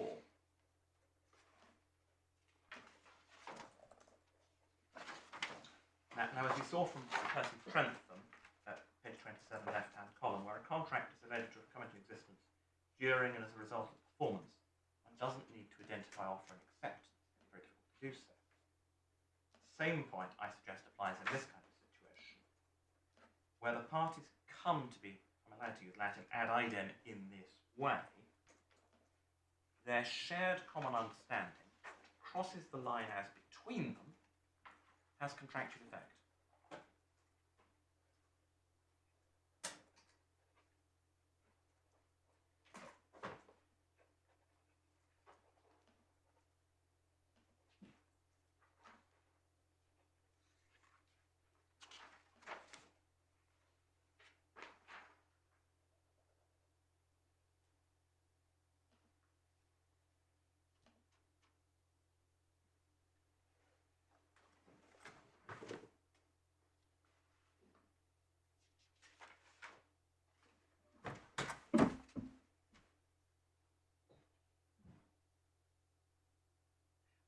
Third strand is conduct.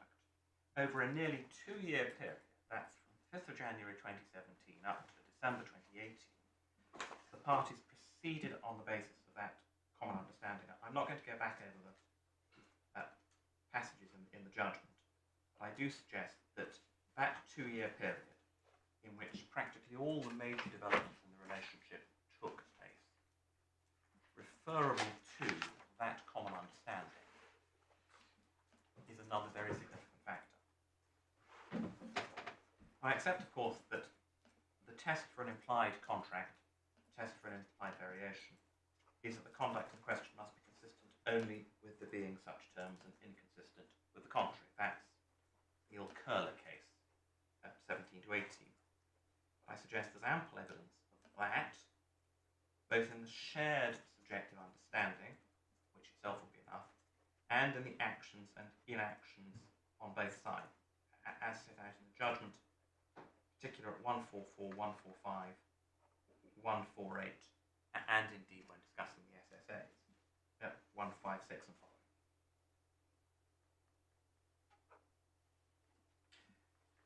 Now, to repeat the point I made a moment ago, one can always posit a completely unreasonable actor and say, well, if you act unreasonably, the behaviour might be being no contract. If one assumes that one is dealing with reasonable commercial parties, I do suggest that what happened in this case is inconsistent with any conclusion other than that there was a binding contract involving obligations of exclusivity. And I do invite the court in particular to look at the case of Heiss, both as a description of the relevant principles and for what I suggest is an illustrative application of those principles. Now that's in Authorities 3 at tab 4.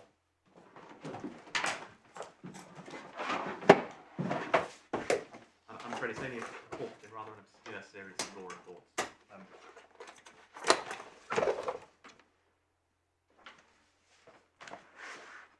Now the facts in outline were that one company in a group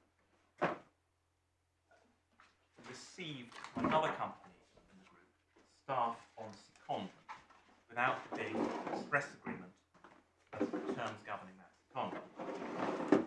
And the question was whether the beneficiary of those services obliged to indemnify the other company in respect of a particular cost of the employment, the cost being a liability arising under the Pensions Act 1975.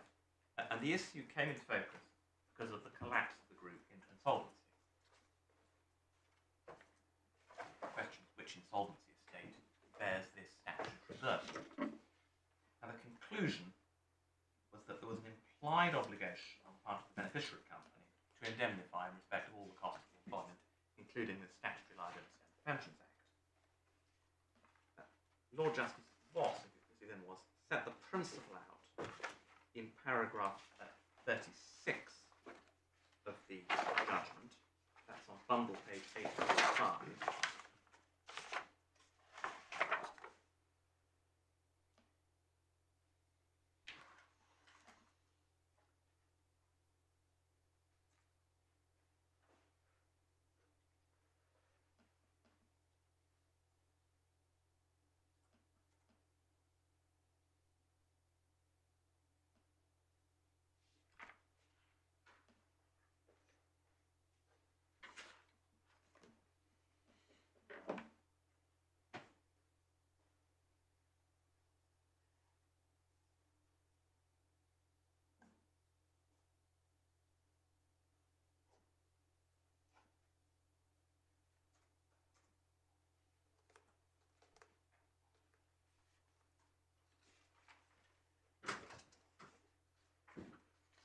And I invite particular attention to the passage on 846, a couple of inches down. It's for this reason the intention of the parties may be relevant.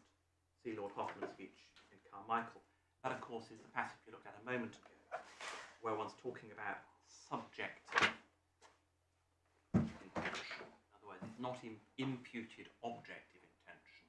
That's actual subjective intention. That's 20508 over the page.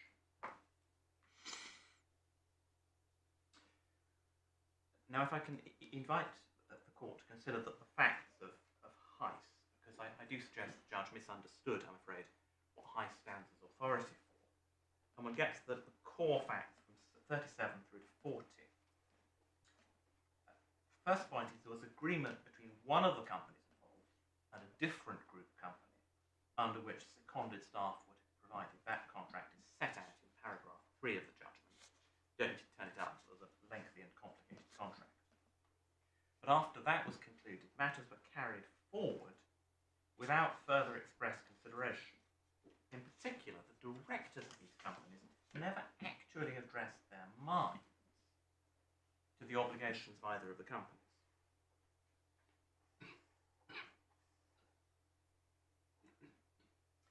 But everyone proceeded on the basis that UK, the recipient, would be responsible for meeting the cost of employment, and did so. One sees that at the bottom of 38 on the left-hand column. Never doubt that UK, that's the recipient, would have to reimburse services, that's the supplier, each and every expense it incurred, and that was referable to the seconded staff. So there was no express agreement between these two companies at all. The constituent organs of the company, their respective boards, never addressed their minds to the question.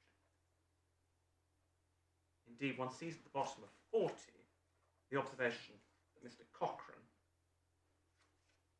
who seems to be in the human resources team, couldn't say he believed there was a contract. So these two group companies are caused to act in this way without anybody having any subjective belief about anything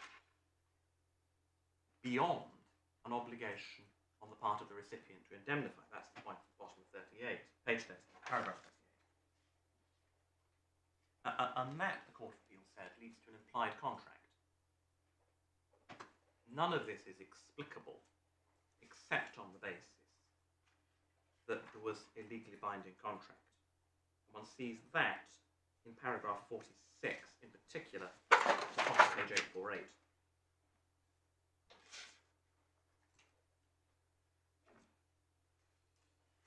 So at the top of 848, the parties must have intended to be a legally binding arrangement.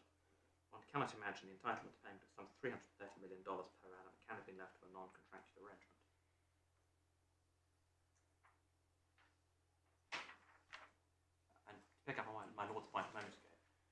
one level, the court imposing a bargain, saying there just must have been one. None of this makes any sense without there being one.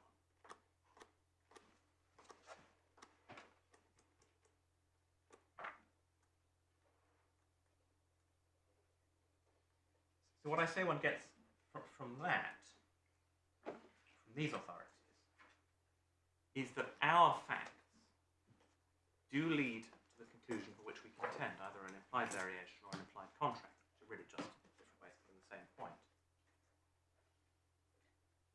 You're saying that it effectively necessarily follows from the parties' shared understanding as developed that there was exclusivity, and that having crossed the line in some form, as the judge said, that it must follow that came to have contractual effect. Yes. So the judge's reasons for rejecting that, though, are in terms of intention, if I recall correctly. It's not perhaps altogether straightforward to understand. I did want to look at those paragraphs where he deals with that. Yes. It's the critical bit is perhaps the final two sentences of 152 on page 144. Well, I was starting a bit earlier with 150, where he's talking about a need to show an intention to vary.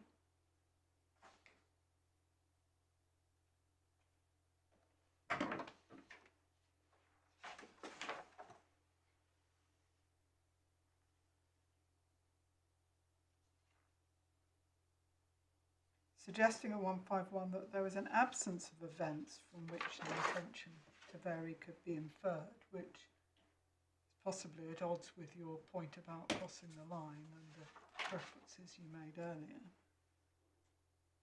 Milady, yes, I mean, we have some difficulty in understanding what the judge really meant by that. I mean, the events from which an intention to vary could be inferred, i.e. it is legally permissible to infer, are the three strands I've identified.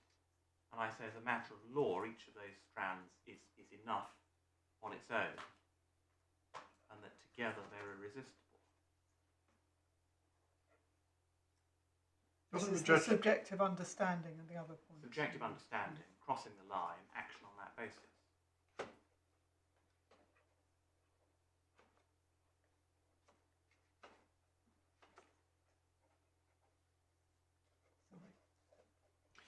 I was going to say, isn't what he really means is you can't point to anything in January 2017 which changed the relationship. So if exclusivity wasn't there in the first place, how does it come to be there? Isn't that what he's saying?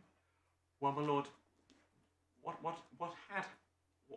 we say the judge found is that wasn't agreed at the outset. It just wasn't in play at the outset. And you don't challenge that. No, you accept that. This is not an appeal on the facts. Yes. Yeah. I say that's a completely it's an unimpeachable finding about the facts. I don't begin to question that. But he then goes on to say the reason Mr. Hammond thought that was agreed at the outset when he came to give evidence was because of all the things that happened thereafter that created that false impression of what was agreed at the beginning. But you have 14 months thereabouts in which the parties get to the point where they each think their relationship as it now stands is exclusive. And it's the Carmichael point, my lord, I'd suggest. The difficulty of maybe pinpointing the precise point in time at which it happens, but you get to a point at some point where you can say it definitely has happened. It's the evidential difficulty in the kind of situation. But the difficulty of pinpointing a precise moment doesn't matter in this case.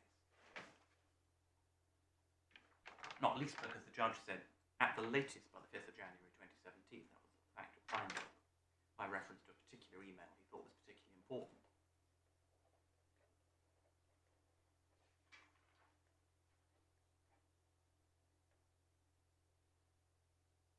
So I suggest that on established principles about implied contracts, there is enough in this case. And the judge's conclusion at the end of 152 would appear to be his core conclusion of law,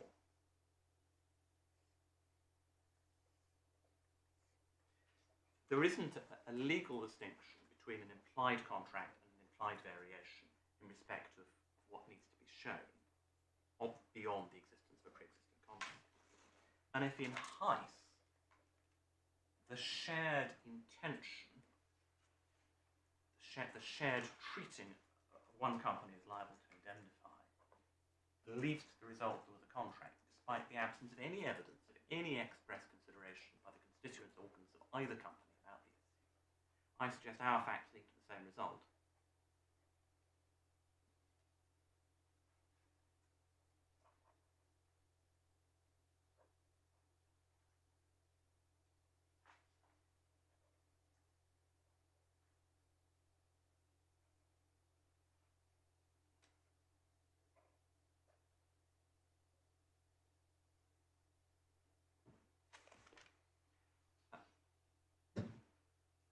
That brings me to ground 3, the relational contract ground. This is that if there was an overarching contract, it was or became, by December 2018, relational, such that the supply directly to JDW was a repudiatory breach. Now I accept that if Hammond succeeds on ground 2, ground 3 probably adds nothing, although it may be relevant on the notice period question.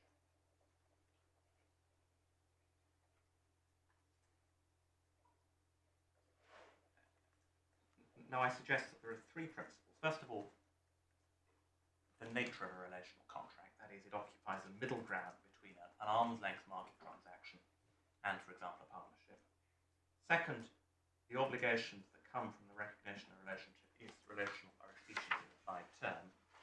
And thirdly, it's a multifactorial evaluation, essentially, in deciding whether or not it is relational. Developing the first point, the concept of a relational contract first appears to have reared its head with a, not being pejorative, a throwaway remark of Lord Stane in Johnson and Unisys. I certainly can't trace it earlier than that in the authorities, although I think it may have appeared earlier in the academic literature. It's a concept not really explained in any of the cases. None of the judges who've had to grapple with this have found it necessary to explain what it means. And I do then take the slightly unusual step of asking the court to look at academic literature on this to see what it's all about. And there's a particularly helpful article, I suggest, written by Professor Collins of the LSE, Authorities 4, tab 41.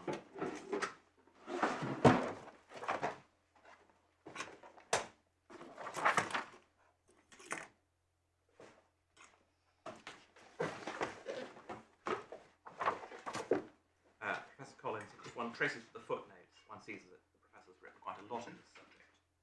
It's in the LQR last year. And at the bottom of page 1333 in the bundle, he unpacks the concept.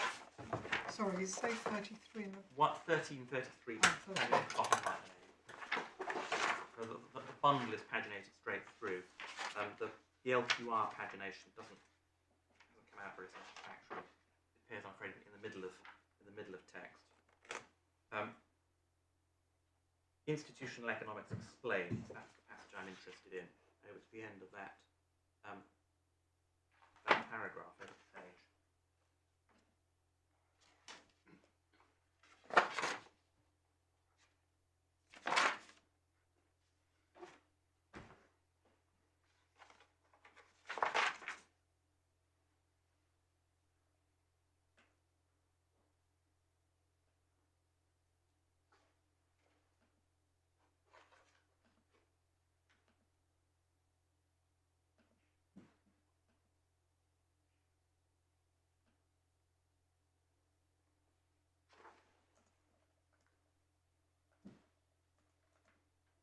Do you want us to go down to the end of the first paragraph in 1334? Up to the apply within organisations, my lady. Yeah. And I was also going to invite attention to what's said at the top of that page under the heading 2, the emerging concept of a relational contract, where Professor Collins talks about the nature of these things and summarises some of what's been said in the comparative few cases about them. And in particular, the indeterminacy point made in the middle of the page.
So what I suggest is that although this expression isn't really explained in the cases, it's clear enough what is meant when it's used.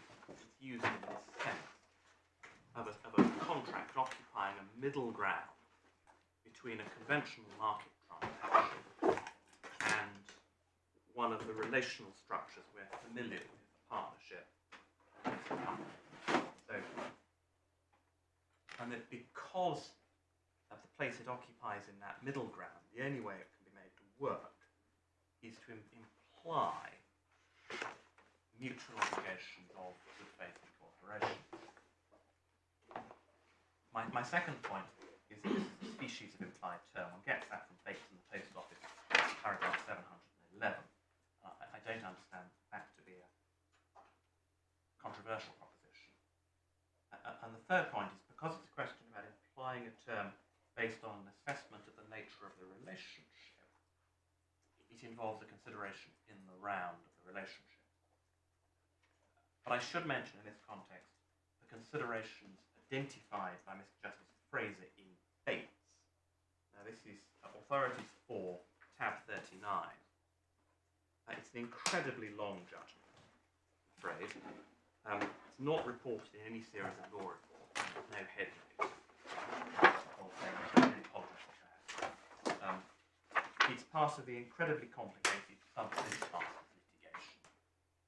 This was a judgment on what were called common issues common to a large number of the individual claimant sub-postmasters. And one of those issues was whether the contracts between the sub-postmasters and the post office were relational. And it was held that they were. Now, in considering that question, Justice Fraser postulated at 725, this bundle page 1200, a list of 9 characteristics.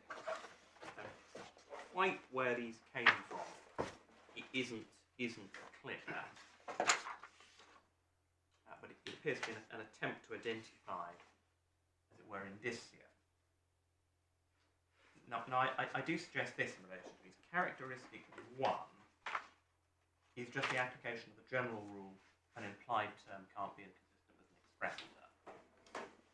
That's a function of recognising this is an implied term situation. Characteristic 2, the contract will be a long-term one with mutual intention being to be a long-term relationship, needs to be considered with care if it's sought to suggest that an express termination provision or an implied termination provision prevents the contract being relational. In Bates itself, the written contract is terminable on 3 or 6 months' notice. One sees those set out at 888 and 889. So it's not the case an express provision for termination on fairly short notice prevents a contract being long-term for these purposes. And I suggest it must be a stronger case where there's no express termination provision, and all there is an implied termination on reasonable notice as a result of the application of the general law.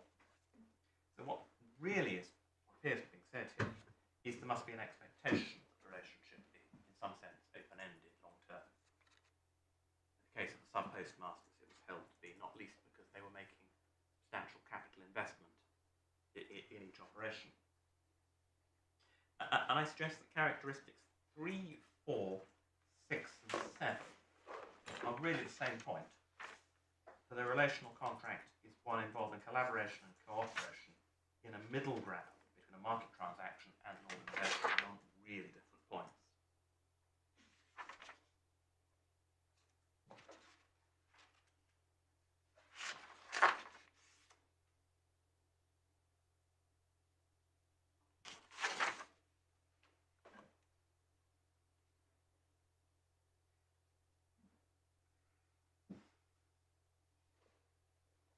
Characteristic 5 is making a point that follows from the fact that a relational contract is one where the objectives and so forth are likely to change and evolve over time.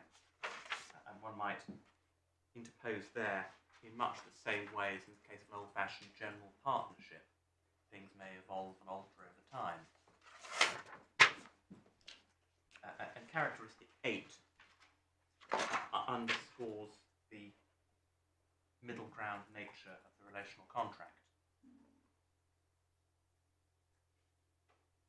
It's not a partnership in the Partnership Act sense. So there isn't contribution to partnership capital, but one or each of the individual organisations makes some contribution, or may make some contribution of a not an analogous but a sort of cognate nature.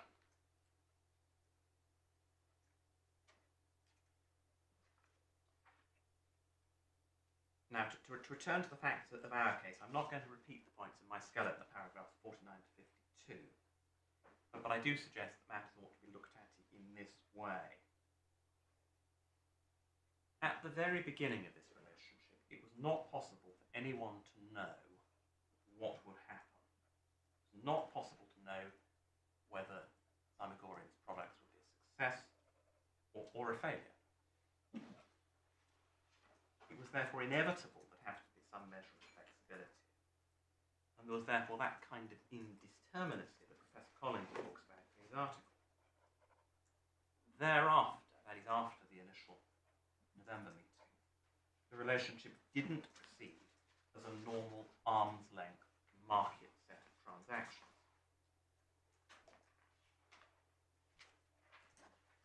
It can only be regarded as one in which much was done there was no obligation to do unless there were mutual duties of cooperation and good faith, and really inexplicable unless the parties thought they were proceeding on that basis. Of course, the relationship ended in acrimony, but until that point, there was a great deal of cooperation. And I did identify features of this that are very unusual, I suggest, and are not explicable on the basis of a normal arm's length market relationship. Now, just highlighting some of those. There is the sharing of confidential pricing information, that's judgment paragraph 59, in relation to a particular competing product called Edinburgh gin. There is Hammonds' actions in refraining from stocking competing products. That is judgment paragraph 60.4, where the judge notes evidence given by Mr. Hammond. He doesn't say he rejects that evidence, he appears to accept it. Mr. Hammond's evidence is he wouldn't have stocked products that competed because that would have been an act of great disloyalty. We have the loan, the still, that's paragraph 60.5 on soft terms. In other words, it's not a commercial loan at all. The terms are not explicable on the basis of the normal arm's length of the contract of lender and borrower. It really is explicable only on the basis that Hammonds regards itself, Mr. Hammonds regards himself, as sufficiently involved in the business of Zymurgorium to put in this capital investment. There is the practical assistance with production, that's judgment paragraph 60.6 to 60.8. There is the involvement of Hammonds in outsourcing production to H&A, that's judgment paragraph 63, and then there's the obligations of exclusivity and promotion we looked at earlier. So I suggest when one stands back and looks at this relationship in the round, it is right to say it occupies the middle ground identified by Professor Collins, and it should be regarded as a relational contract. Now, the fourth ground is the notice period. But the question of notice arises in two quite different ways. The first is if the court were to allow the appeal on the earlier grounds and conclude that there was an overarching contract. The judge made no findings about what would have been the appropriate notice period in that regard. That question is at large. The second is if it does not, because then there's a freestanding ground of appeal in relation to the notice period in respect of the end. Now, the judgment at paragraphs 33 and 34 sets out, I suggest entirely correctly, what the relevant legal principles are about reasonable notice. It's bundle page. Sorry, which were the paragraphs? 33 and 34, my lord. Bundle page 98. The judge sets out there two leading cases, and I suggest irreproachable for the summary of the court.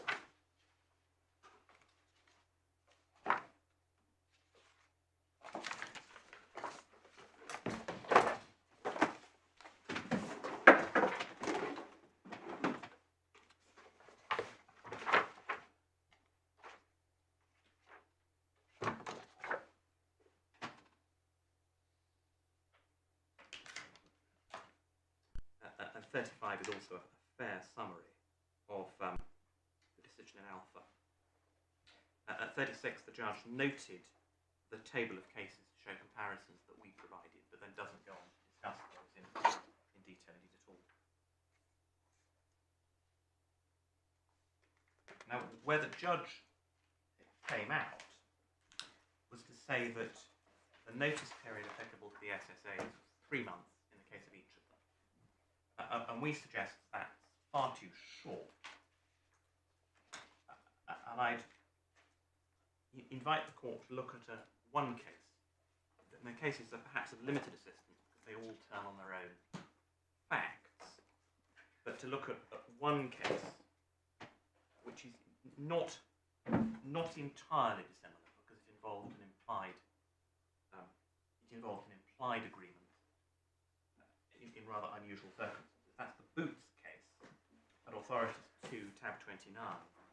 Just before we look at that, can I be sure that I've understood? You said that ground 4 has these two limbs. And the first limb is if you succeed on your earlier grounds. Yes. And in those circumstances, you're not inviting us, or are you, to determine the period? Well, my primary submission is that the court should determine it. But I can well see the court might take the view that that question ought to be remitted, given there's got to be a quantum trial anyway. Right. And what is your contention?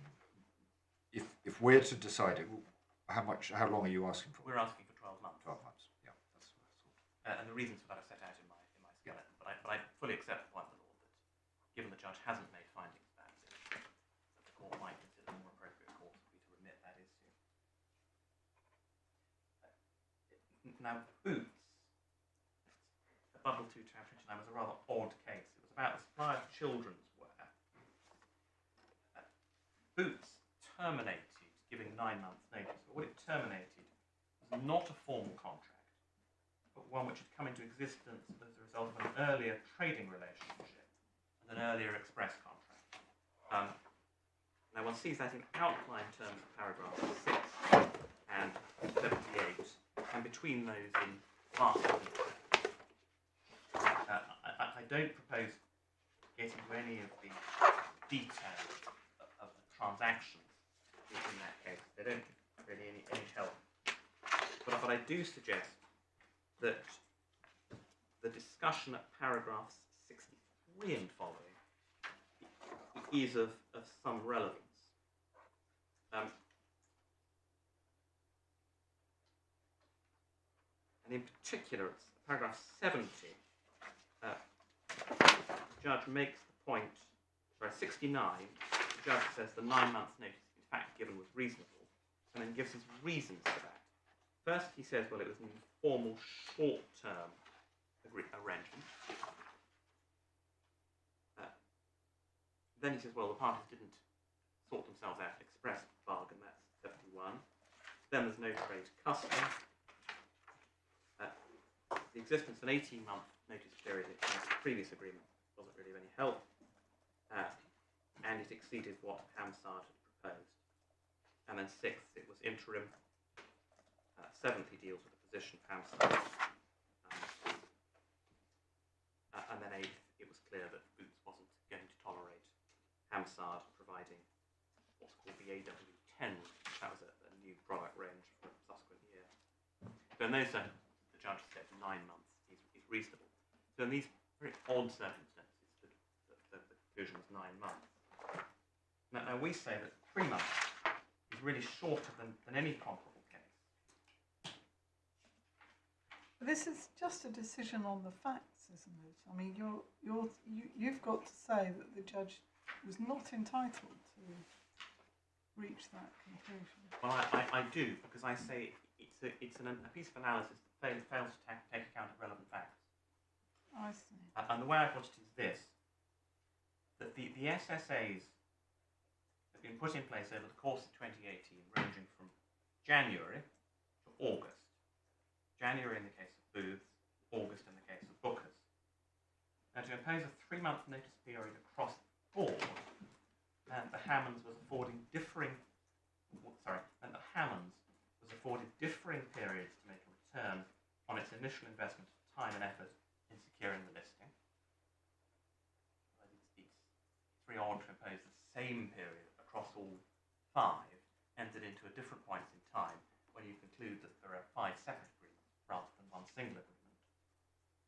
Why is that odd? Because Hammonds could reasonably have expected to make a return on its initial investment of time and effort in securing the listing, in securing the SSA. And if you give it only 3 months in the case of Bookers, it's got August to December plus another 3 months. Whereas in the case of Booths, it had January to December plus another 3 months. You need to look at where each agreement is in its life, on its life. so the longer the relationship's been going, the less notice you need. This is the point made in one of the earlier cases about how developed the relationship is. In other words, the point in time, how long the relevant contract has been on foot is a relevant consideration in deciding what the notice period is. I would have thought, without looking at the authorities, that the longer a relationship had been on foot, the more reasonable it was to have a longer notice period. Well, curiously, there is something of the converse. Well, that's what your submission seems to suggest, that once it's been on foot for 9 months, you don't really need a long notice period because you've already recouped some of your investment. Whereas if you've only had it on foot for 3 months, you need more. But you've got to clear through stock, deal with customers, find alternatives or supply, all those kind of things. You're effectively saying that there's a start-up cost. Well, there is a contract that needs a certain period to. That there are costs at both ends of the relationship. There is a start-up outlay of effort, resource that's not committed to something else and putting the arrangement in place. It's not actual cash. There's no capital cost in developing a relationship with a new partner. It's management time. There's a lost opportunity, because if I'm a business with a fixed employee base and I've got them working on this rather than that, there is a lost opportunity. I've got this contract rather than that contract. I've put my people on this rather than that. But how long does it take for Hammonds, realistically, to agree with Booths that Booths will list it? One's not talking in months of detailed negotiation. It's a selling operation. I can see the force in that point, and but there is a cost associated with the beginning, and at the end, if one assumes the termination, that Hammonds has to have some time to sort itself out, source alternative products to offer to these customers, and so on. And the other side of this is if Hammonds terminates, because it's the same notice period whoever terminates. If Hammonds were to terminate, Zymurgorium would have had to find an alternative route to market for its products. So that there are issues that there is the recoupment of the original outlay. And I appreciate my Lord's point that may be limited, and there is a sorting out of events at the end, whoever it is who terminates. And the question of period isn't driven by which of them it is that terminates. Say whoever it is that terminates. Well, can I just understand that a bit better? Because you explained that the authorities said that reasonable notice, and you determine that at the point at which notice is given. So you're effectively saying, looking at any individual contract, if notice is given earlier in the life of the contract, it might require a longer notice period. It's not obvious to me that that works both ways round, although you're saying it does. In other words, if you're right about start-up costs, then that's a reason why Hammonds might need more time to reorganise itself. But I'm not sure that's the case with your client. Sorry, with Maria, I can see the point. The authorities certainly do support the view that there's a single notice period.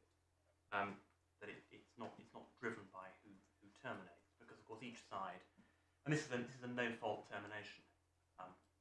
It's a termination on this hypothesis without cause, and each side is entitled to the benefit of the notice to do with it what it wishes.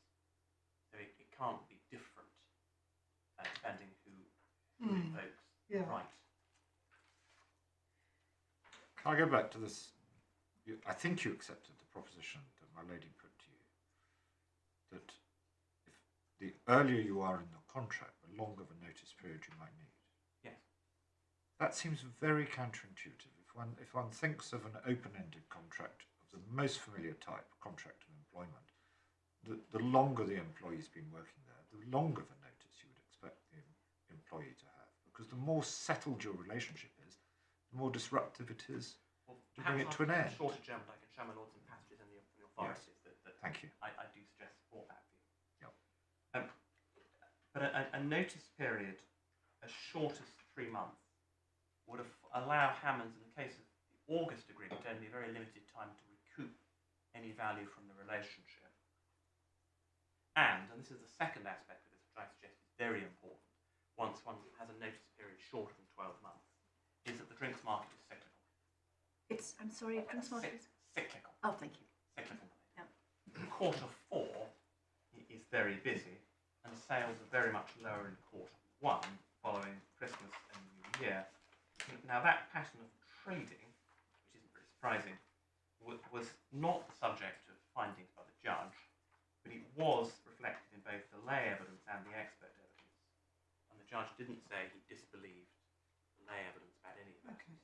So you're saying that because this all happened towards the end of the calendar year in a peak trading season, the reasonable notice, if given at that time, is longer than if it had been given in, February. Exactly, because by the 20th of December, everybody's got their Christmas and New Year orders in, very nearly Christmas, and the market is then flat, or flatter, in quarter 1.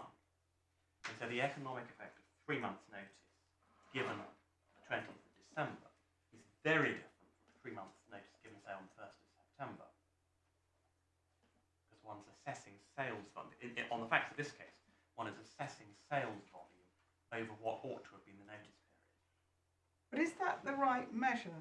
Because what's the point of the notice period? The point is to give yourself time to reorganise, isn't it? Rather than to maximise your profit for the remaining duration of the contract. It's both. It's to make a return out of the relationship,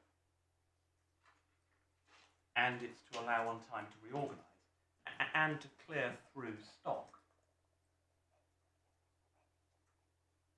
I think I understand your point about stock.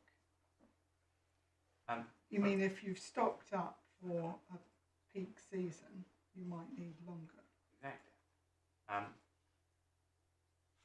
It may well be the case that if you've got in lots of stock in anticipation of a continuing relationship, you need time to clear through that stock.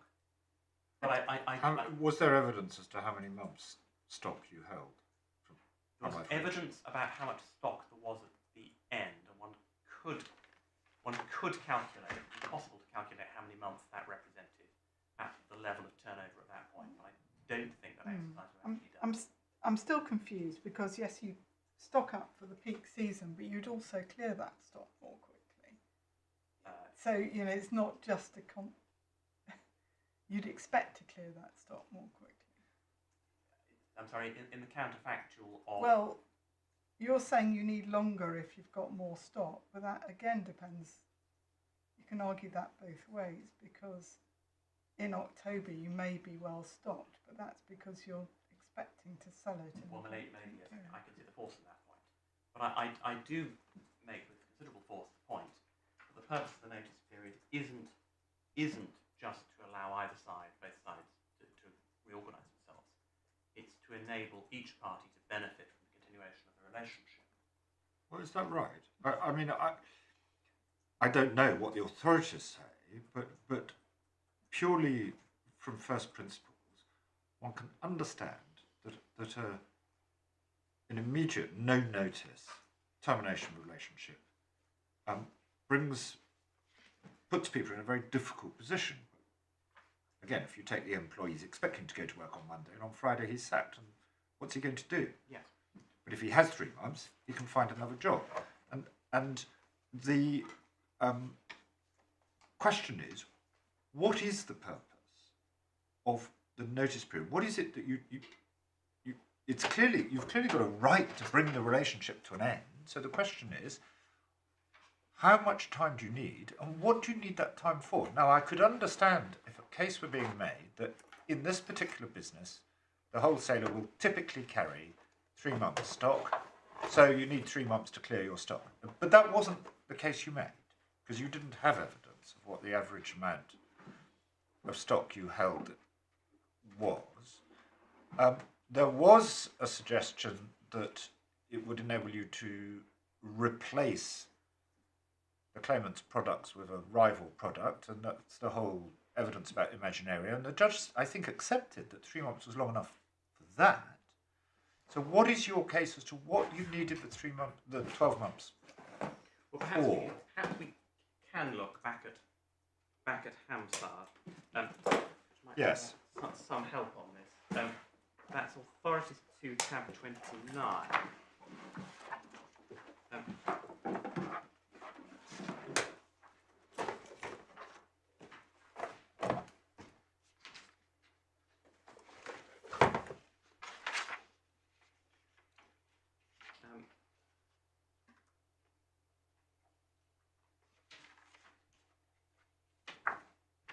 I think I've given a wrong reference. If I may, over the shorter journal, find the reference the passenger had in mind. Perhaps I can do that. There is a passage that deals with that point. Okay, thank you. That is all I have to say on notice. Before you just end on notice, can you just help us to this? If you are saying, and it was your first point on notice, that these agreements were set up at different times, why in those and you rely on that quite heavily, why in those circumstances are you urging upon the court a uniform period of notice, that is 12 months, which doesn't then take account of the differing times of the agreements? The 12-month notice period is in respect of the overarching agreement. Yeah. I'm sorry if I didn't make that sufficiently clear. So what are you contending for the on SSAs? The SSAs? Well, Milady, we haven't reduced it to a period. We say that 3 months is far too shorter than any comparable situation. I would contend for an entire year's trading, as that enables the results of an entire year to be seen, given the cyclical point I made a moment ago. Sorry, do you mean an entire year from inception of the relevant contract? No. You mean 12 months' notice? So from December. And again, are you inviting us to determine that, or for that to be remitted? What's the position? The judge formed a view that 3 months was appropriate in a very compressed way. Yes. It's quite difficult to understand what the process of reasoning that led to that result was. I do invite this court, if it dismisses the appeal on grounds 1 and 2, to allow the appeal on ground 4 and apply its own assessment rather than remitting that question for an assessment by the judge. Are you really saying this court is in a better position to assess that notice period than the judge who carefully and painstakingly listened to the evidence and wrote this judgment? I can see the force in the point that it was an evaluative exercise. Yes. But I do suggest that the judge appears to have, not when considering this issue, had in mind the points I've been making. Well, I understand that, but it's still, even if you're right on that and you persuade us on that, it still raises the question of whether we're in a position to identify the correct notice period. And speaking for myself at the moment, I don't feel confident that I have the material to do that. But even if you're right that 3 months, you persuade us that 3 months can be disturbed. That's the inevitable trouble with an appeal of this sort. Well, it is. I mean, hugely fact sensitive. Yes, I mean, appellate courts are not in a position to get into the detail in the way that trial. I can entirely support that point. I think you'd probably say this is a convenient moment, Well, unless the court has any questions. Going to wouldn't suggest you? that, Melody, yes. Thank you very much indeed. My lady, I just wanted to give an indication that I'm unlikely to be 2.5 hours or anywhere like that, of course subject to any questions that may be put to me. But I just want to give an indication that my learned friends are aware that we may well get on to my cross appeal this afternoon once we've got through this. I just wanted to give that indication. That's very good of you. Thank you very much indeed, Mr. Reid. As a matter of interest, Mr. Edwards, it feels to me like you've been making good progress this morning. How much longer do you think? Well, my lady, that essentially concludes my submission. Yeah, that's what I subject, think, yeah. subject to the Department of Order a moment ago. Yeah. Right. Well, 2 o'clock. All rise.